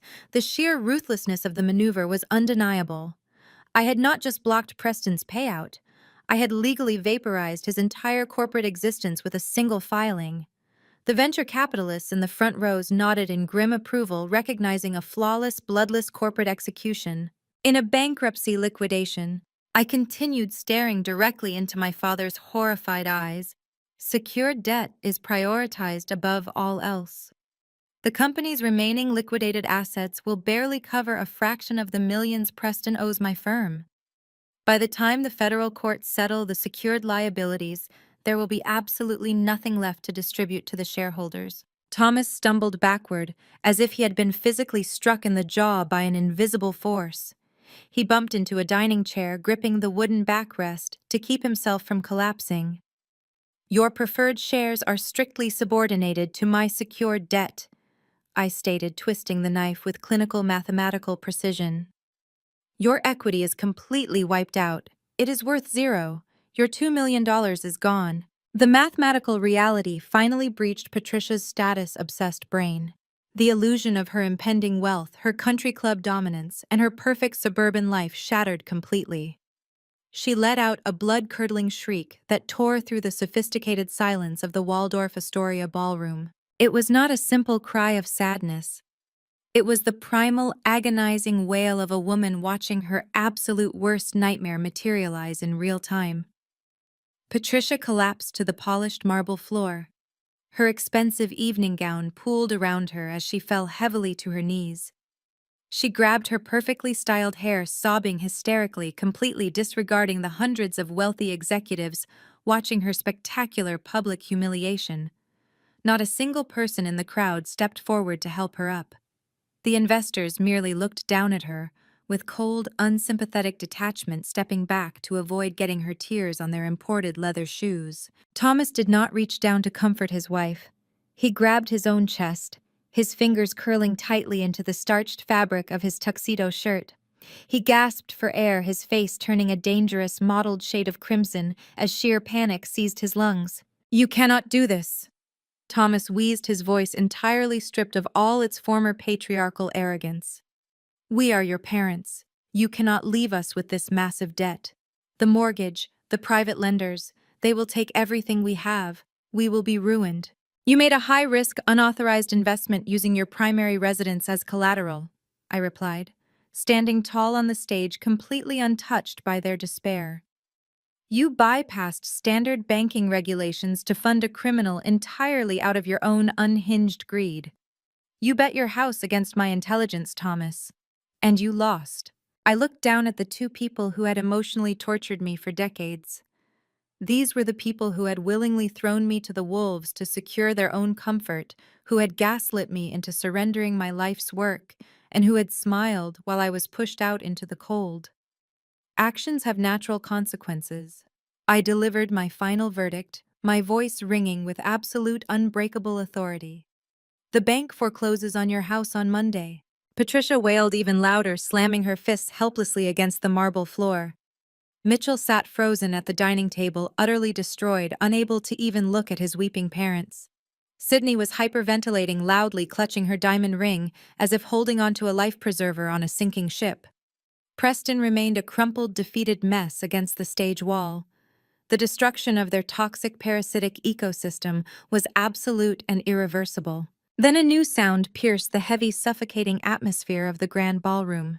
It started as a faint, distant wailing echoing through the dark streets of Manhattan. Within seconds, the sound amplified, rapidly growing louder and far more urgent as it approached the hotel entrance. The piercing shriek of heavy synchronized sirens cut through the elegant jazz music playing faintly out in the lobby. Outside the massive floor-to-ceiling windows of the Waldorf Astoria, intense flashes of light began to bounce off the surrounding skyscrapers. Brilliant strobing beams of red and blue pierced violently through the heavy velvet curtains, illuminating the darkened ballroom in a chaotic, rhythmic pulse. The heavy mechanical hum of multiple armored vehicles pulling up to the curb vibrated through the floorboards. The authorities had arrived. The heavy brass-studded doors of the grand ballroom did not just open, they were violently breached. A wave of federal agents poured into the room, moving with terrifying synchronized precision. They were a mix of heavily armed Federal Bureau of Investigation operatives in tactical windbreakers and stern-faced investigators from the Securities and Exchange Commission carrying thick leather dossiers. The flashing red and blue lights from the street outside perfectly illuminated the silver badges hanging from their necks. The hundreds of elite venture capitalists in the room instantly stepped back, pressing themselves against the silk-draped tables to clear a wide path. Nobody in the financial sector wants to stand in the way of a federal raid. The pristine, sophisticated atmosphere of the Waldorf Astoria was instantly annihilated, replaced by the chaotic, adrenaline-fueled reality of a major criminal takedown. Up on the stage, Preston finally snapped out of his catatonic stupor. The sight of the federal agents breached his paralysis. Pure primitive panic hijacked his nervous system. He scrambled up from the stage floor, his eyes darting wildly across the room. He spotted the swinging wooden doors leading to the catering kitchens on the far left side of the hall. Preston shoved himself away from the wall and bolted. He sprinted across the polished marble, knocking over a tray of crystal champagne flutes held by a stunned waiter. He was desperately trying to escape the inescapable fighting purely on flight or fight instincts. He did not even make it halfway to the kitchen. Two massive FBI agents intercepted him with ruthless efficiency. The lead agent lunged forward, grabbing the collar of Preston's custom velvet jacket and slamming him violently onto the hard marble floor. The impact was sickeningly loud. Preston let out a sharp cry of pain as the wind was knocked completely out of his lungs. The agent pressed a heavy knee directly into the small of Preston's back, pinning the former tech CEO flat against the ground. The sharp metallic click of steel handcuffs ratcheting tightly around his wrists echoed clearly through the silent ballroom. At the center table, Sydney was witnessing the brutal subjugation of her husband. She backed away, her hands clutching her face, a high-pitched wail tearing from her throat. Her escape route was immediately blocked. A female SEC investigator dressed in a sharp gray suit stepped squarely in front of her. The investigator did not offer a single ounce of sympathy. "Remove the jewelry," the investigator ordered, her voice cold and absolute. Sydney shook her head frantically, stepping back until her hips hit the dining table. "No, you cannot do this. My husband bought these for me. They are mine." "Your husband purchased those items using stolen corporate capital and embezzled research funds," the investigator stated, pulling a pair of plastic evidence bags from her jacket pocket. "They are classified as assets purchased with illicit federal funds, and they are being seized for immediate liquidation. Take them off right now or I will have you arrested for obstruction of justice." Sydney let out a wretched, guttural sob. Her hands were shaking violently as she reached up to unfasten the heavy diamond necklace. It dropped into the plastic evidence bag with a dull thud. Then the investigator pointed a stern finger at Sydney's left hand. "The ring, too." Sydney cried harder, her tears ruining her expensive makeup as she struggled to pull the massive diamond ring off her finger. She finally yanked it free and dropped it into the bag. Stripped of her stolen diamonds and her fabricated wealth, Sydney looked incredibly small, pathetic, and entirely ordinary. A few feet away, my brother Mitchell was attempting his own cowardly escape. He had dropped to his hands and knees, trying to crawl under the tables to blend into the panicked crowd of investors. A federal agent grabbed him by the back of his suit collar and hauled him roughly to his feet. "Mitchell Anderson," the agent barked, spinning my brother around and slamming his hands behind his back. "You are under arrest for corporate espionage, unauthorized access to a protected computer system, and acting as a primary accomplice to federal wire fraud." "I did not do anything," Mitchell shrieked, his voice cracking in absolute terror. Preston made me do it. I was just following orders. He told me it was legal. Save it for the judge, the agent replied, slapping the handcuffs onto Mitchell's wrists with a harsh metallic snap. The federal agents hauled Preston up from the floor. His velvet suit was torn at the shoulder, and a thin line of blood trickled from a scrape on his forehead where he had hit the marble. He looked completely destroyed. His arrogant facade had been violently eradicated. The lead FBI agent stood between Preston and Mitchell. The entire ballroom of elite investors watched in dead, captivated silence as the agent began to recite the words that marked the absolute end of their lives. "You have the right to remain silent," the agent announced, his voice ringing out with grim authority. "Anything you say can and will be used against you in a court of law. You have the right to an attorney. If you cannot afford an attorney, one will be provided for you." I stood on the stage, looking down at the two men who had conspired to ruin my future. The venture capitalists who had just minutes ago considered Preston a peer now looked at him like a diseased animal. The tech industry forgives many things, but it never forgives losing its money. They were no longer the golden boys. They were just two common criminals being dragged away to face decades in a federal penitentiary. The justice was absolute, raw, and undeniable. As the agents began to march Preston and Mitchell down the center aisle toward the exit, the remaining members of my toxic bloodline completely shattered. Patricia, who had been kneeling on the floor sobbing since the bankruptcy announcement, suddenly snapped her head up. Her eyes were wild with sheer, unadulterated panic. She watched her golden son being hauled away in handcuffs, and the reality of her impending homelessness finally broke her mind. In a final act of utterly shameless desperation, Patricia scrambled forward on her hands and knees. She crawled past the barricade of my corporate litigators, dragging her expensive evening gown across the spilled champagne and broken glass. She reached the very edge of the stage platform where I was standing. Before my security team could intercept her, Patricia lunged forward. She threw her arms out and tightly grabbed my left ankle, digging her manicured nails into my skin as she stared up at me, with a face twisted in pure terror, begging for mercy. I looked down at the woman clutching my left ankle. Patricia was a portrait of complete and utter destruction. Her expensive mascara ran down her cheeks in thick, dark streaks, ruining her carefully curated high society makeup. The perfectly tailored evening gown she had purchased specifically for this victory lap was now stained with spilled champagne and dirty floor wax. Her manicured nails dug into my skin through the fabric of my tailored trousers. It was a desperate, frantic grip, the grip of a drowning woman trying to pull her rescuer under the freezing water with her. Around us, the grand ballroom of the Waldorf Astoria remained paralyzed in a state of captivated horror. The federal agents were actively marching Preston and my brother toward the freight elevators, their metallic handcuffs catching the flashing red and blue lights from the street outside. But the attention of the elite venture capitalists had shifted entirely to the spectacle unfolding at the base of the main stage. "Where will we go?" "Quinn." Patricia sobbed, her voice cracking as she threw her head back to look up at me. "We have no house. The bank is taking everything. We have no money left. You cannot do this to us. You cannot leave us on the street. We are your parents. We gave you life." Thomas stood several feet away, completely immobilized by the shock of his impending poverty. He did not come to his wife's aid. He did not defend his family. He simply stared blankly at the empty space above the podium where his fraudulent $2 million investment had just vaporized. He was a hollow shell of a man, instantly stripped of his country club memberships, his arrogant lectures, and his stolen wealth.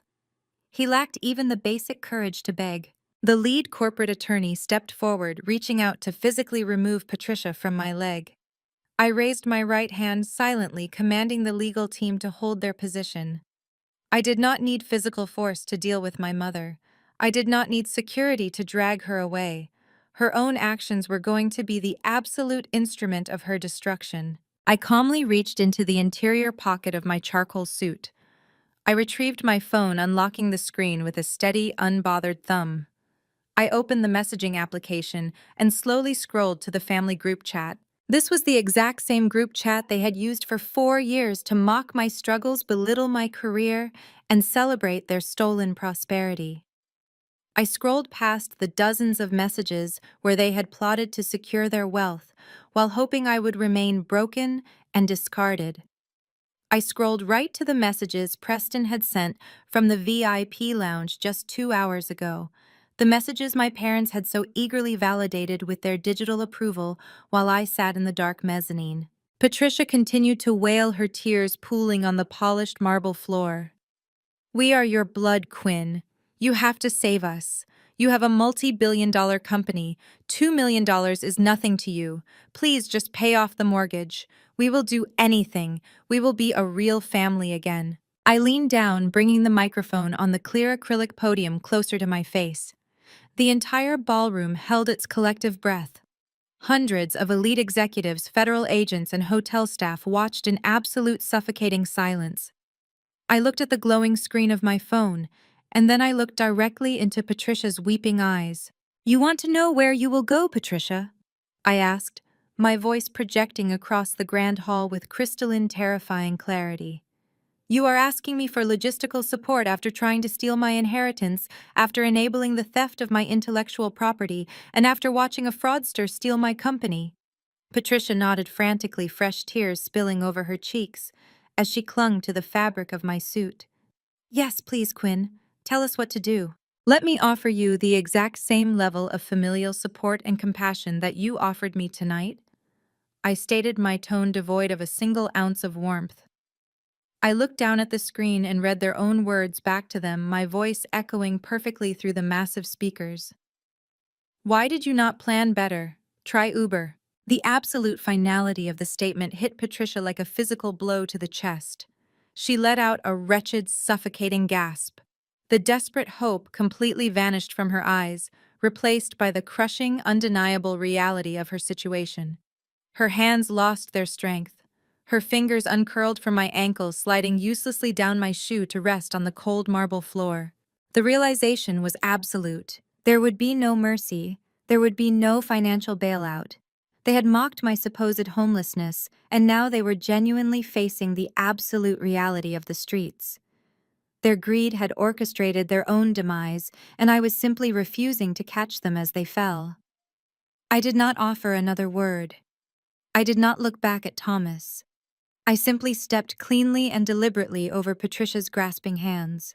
As I moved forward, my elite legal team immediately formed a protective wedge around me. They moved with military precision, their heavy briefcases acting as a physical barricade against the ruins of my former life. Chairman Gregory Hastings fell into step directly at my right shoulder, the architect of Vanguard Holdings and her billionaire proxy walking in perfect synchronization. We marched down the center aisle of the ballroom. The sea of venture capitalists and industry titans parted respectfully, clearing a wide, unobstructed path toward the heavy brass doors. Nobody spoke. Nobody dared to interrupt the exit of the woman who had just executed the most flawless, devastating corporate slaughter in recent history.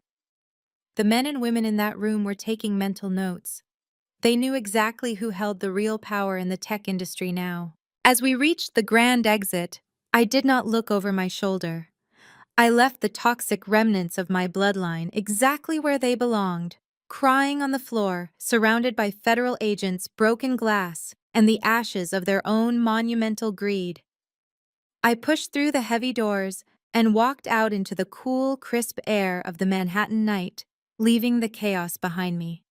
The flashing lights of the police cruisers illuminated the street, but my path forward was perfectly clear. 6 months passed with the rapid, unyielding momentum of justice finally taking its natural course. The fallout from the Waldorf Astoria Gala was not a slow decay. It was a spectacular, high-speed implosion that thoroughly eradicated every toxic element from my life.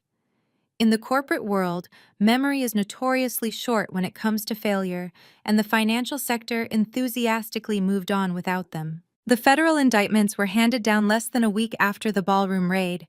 The evidence I provided, the encrypted drive Nia secured, the offshore routing numbers, and the falsified revenue projections, constructed an impenetrable wall of guilt. Preston's high-priced defense attorneys paid with funds the government had not yet managed to freeze took one look at the digital audit trail and advised him to accept a plea deal. Preston refused. His narcissism could not comprehend defeat. He demanded a trial, genuinely believing his charm could sway a federal judge. It was a catastrophic miscalculation. The trial lasted a mere 2 weeks. The jury deliberated for less than 4 hours. Preston was found guilty on all counts of federal wire fraud, embezzlement, and corporate espionage. The judge, clearly disgusted by the brazen nature of his financial crimes and his unapologetic arrogance in the courtroom, handed down a brutal sentence. 12 years in a maximum security federal penitentiary, completely stripped of all assets to pay restitution. There would be no early parole.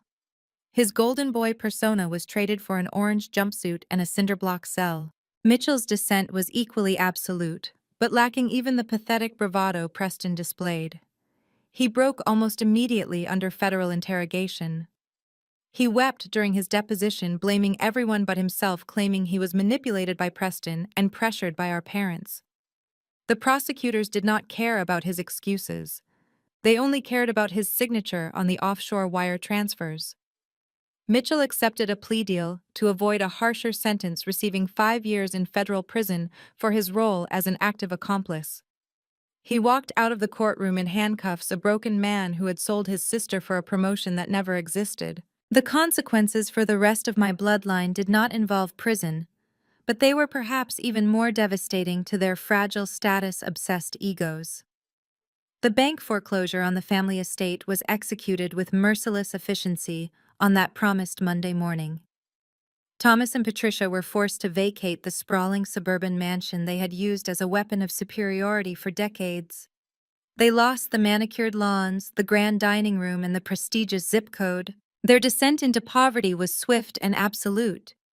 With their $2 million fraudulent investment vaporized in the bankruptcy liquidation, they possessed zero liquid capital. They were forced to rent a cramped, dilapidated 2-bedroom apartment on the extreme industrial outskirts of the city. The building was notorious for its unreliable heating and persistent roach infestation. The walls were paper-thin, and the view from their single small window was a rusted chain-link fence surrounding an abandoned manufacturing plant. The social exile was far more agonizing for Patricia than the physical poverty. The country club immediately revoked their membership, citing unpaid dues. Their wealthy friends, the same people they had bragged to about their impending $50 million payout, completely blacklisted them. Their phone numbers were blocked. Invitations ceased entirely.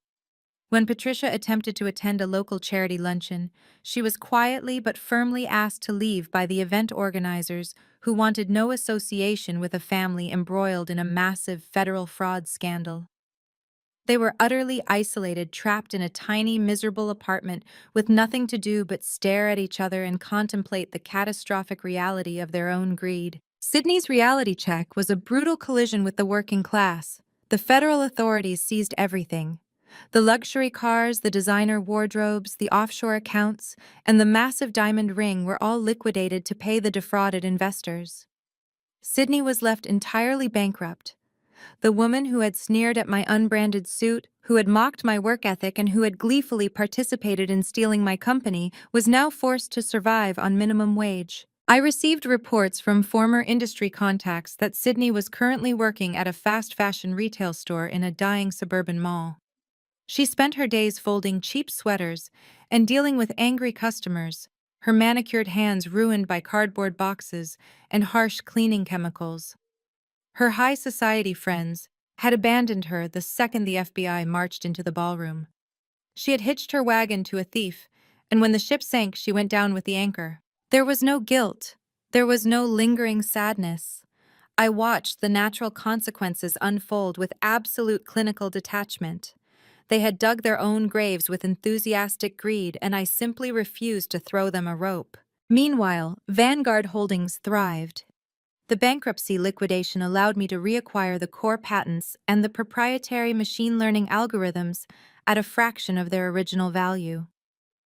I purged the company of Preston's toxic management structure and rebuilt the technical team with brilliant ethical engineers.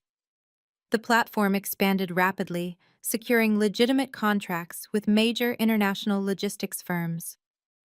My wealth grew exponentially, but it was no longer a secret weapon to be hidden in the shadows.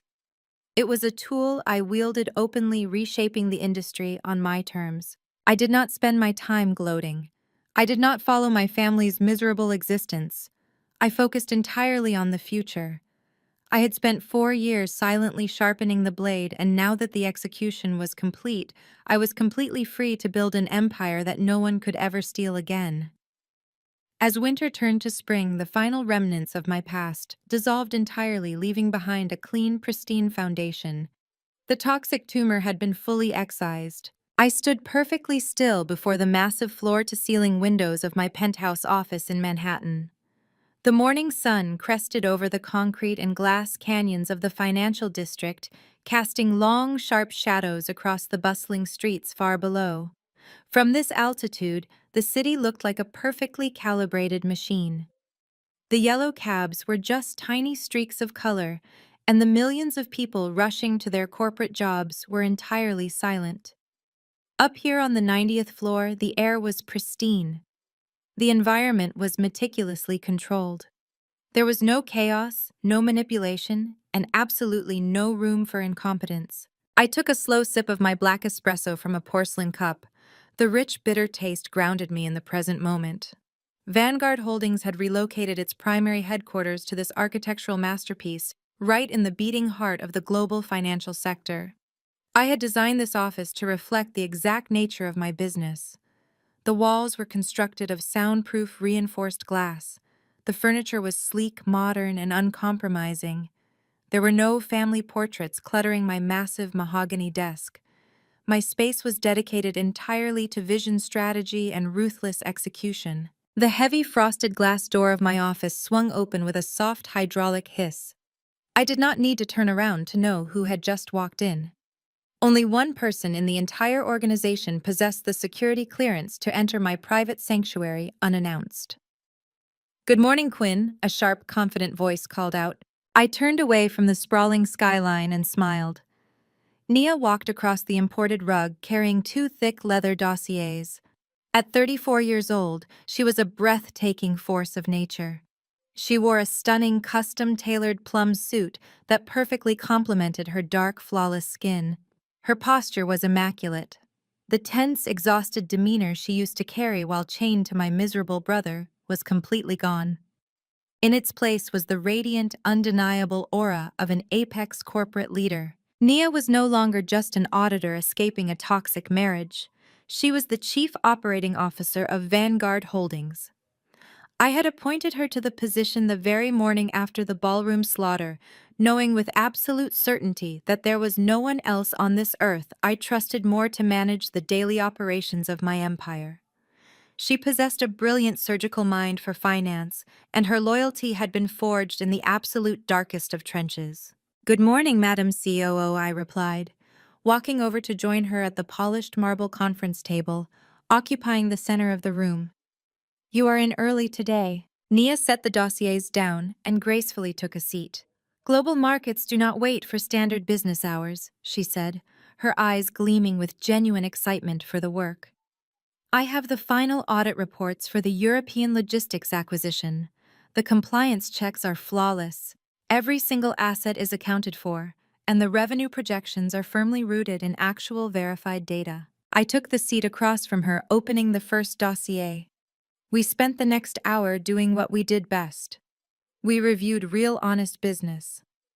There were no fabricated user metrics, no offshore shell companies in the Cayman Islands, and no desperate attempts to impress country club socialites. We analyzed market trends, calculated legitimate profit margins, and strategized our next global expansion. The synergy between us was seamless. We did not need to raise our voices or engage in petty power struggles.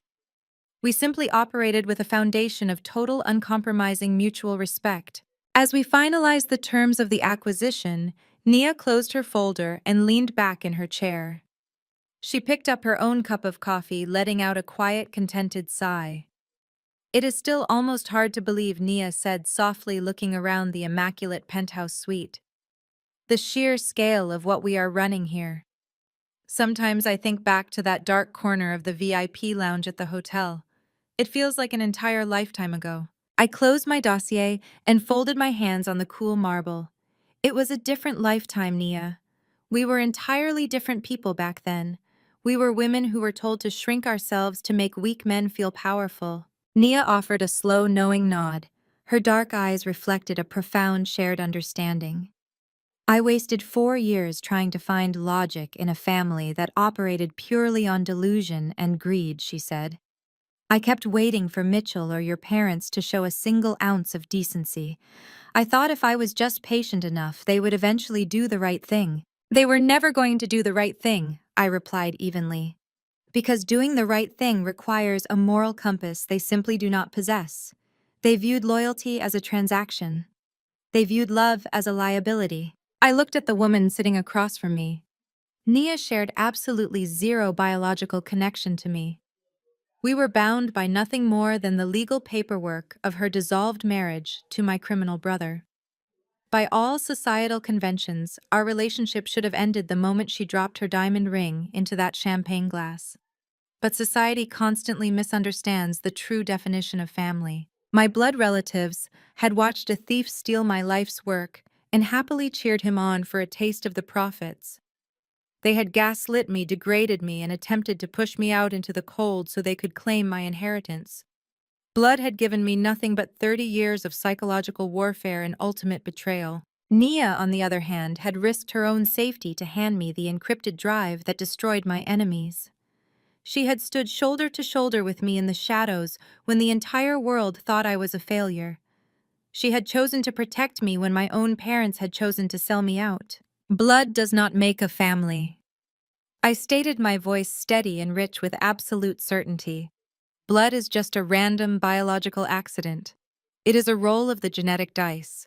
Family is the people who stand with you when the fire gets hot. Family is loyalty, respect, and shared struggle. Family is the person who hands you the weapon when the wolves are closing in. Nia smiled, raising her coffee cup toward me in a silent, deeply meaningful toast. And family is the person who helps you build the castle after the wolves are dead. I raised my cup to meet hers. The gentle clink of the porcelain resonated through the quiet, powerful sanctuary of the executive suite. Nia gathered her documents, her professional demeanor instantly returning to the forefront. I have a strategy meeting with the engineering heads in 10 minutes, she announced, standing up from the marble table. I will have the final contracts for the European merger on your desk by noon. Take your time, I replied. We have the rest of our lives to conquer the market. Nia gave me a brilliant, razor-sharp smile before turning and walking out of the office. The frosted glass doors closed behind her with a soft, definitive click, leaving me alone in the expansive penthouse. I stood up and walked back over to the floor to ceiling windows. The morning sun was fully risen now, bathing the entire city of Manhattan in a brilliant golden light. Far below, the financial district continued its relentless, aggressive pace. But I no longer felt the need to fight for a place in that world. I owned the world. I pressed my palm flat against the cool, thick glass, looking out over the endless skyline of steel and ambition. A deep, profound sense of peace settled into my chest. The heavy, suffocating weight I had carried for my entire life was completely gone. For decades, I had allowed the expectations of greedy, toxic people to dictate my worth. I had internalized their cruelties and accepted their betrayals because I believed that walking away from blood was a failure. But I knew the truth now. I smiled at the vast, limitless city stretching out below me. I didn't just get revenge. I excised a tumor.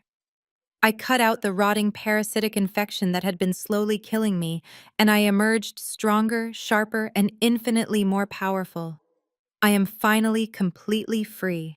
The most profound lesson from Quinn's journey is that we are not obligated to tolerate abuse simply because it comes from blood relatives. Her family used the illusion of love to manipulate and exploit her. However, her ultimate victory wasn't just corporate revenge, it was realizing that true family is chosen. True family is defined by loyalty, respect, and those who stand by you in the darkest moments. Excising toxic people from your life isn't a failure, It is the ultimate act of self-preservation. Have you ever had to cut ties to protect your peace? Share your story in the comments below.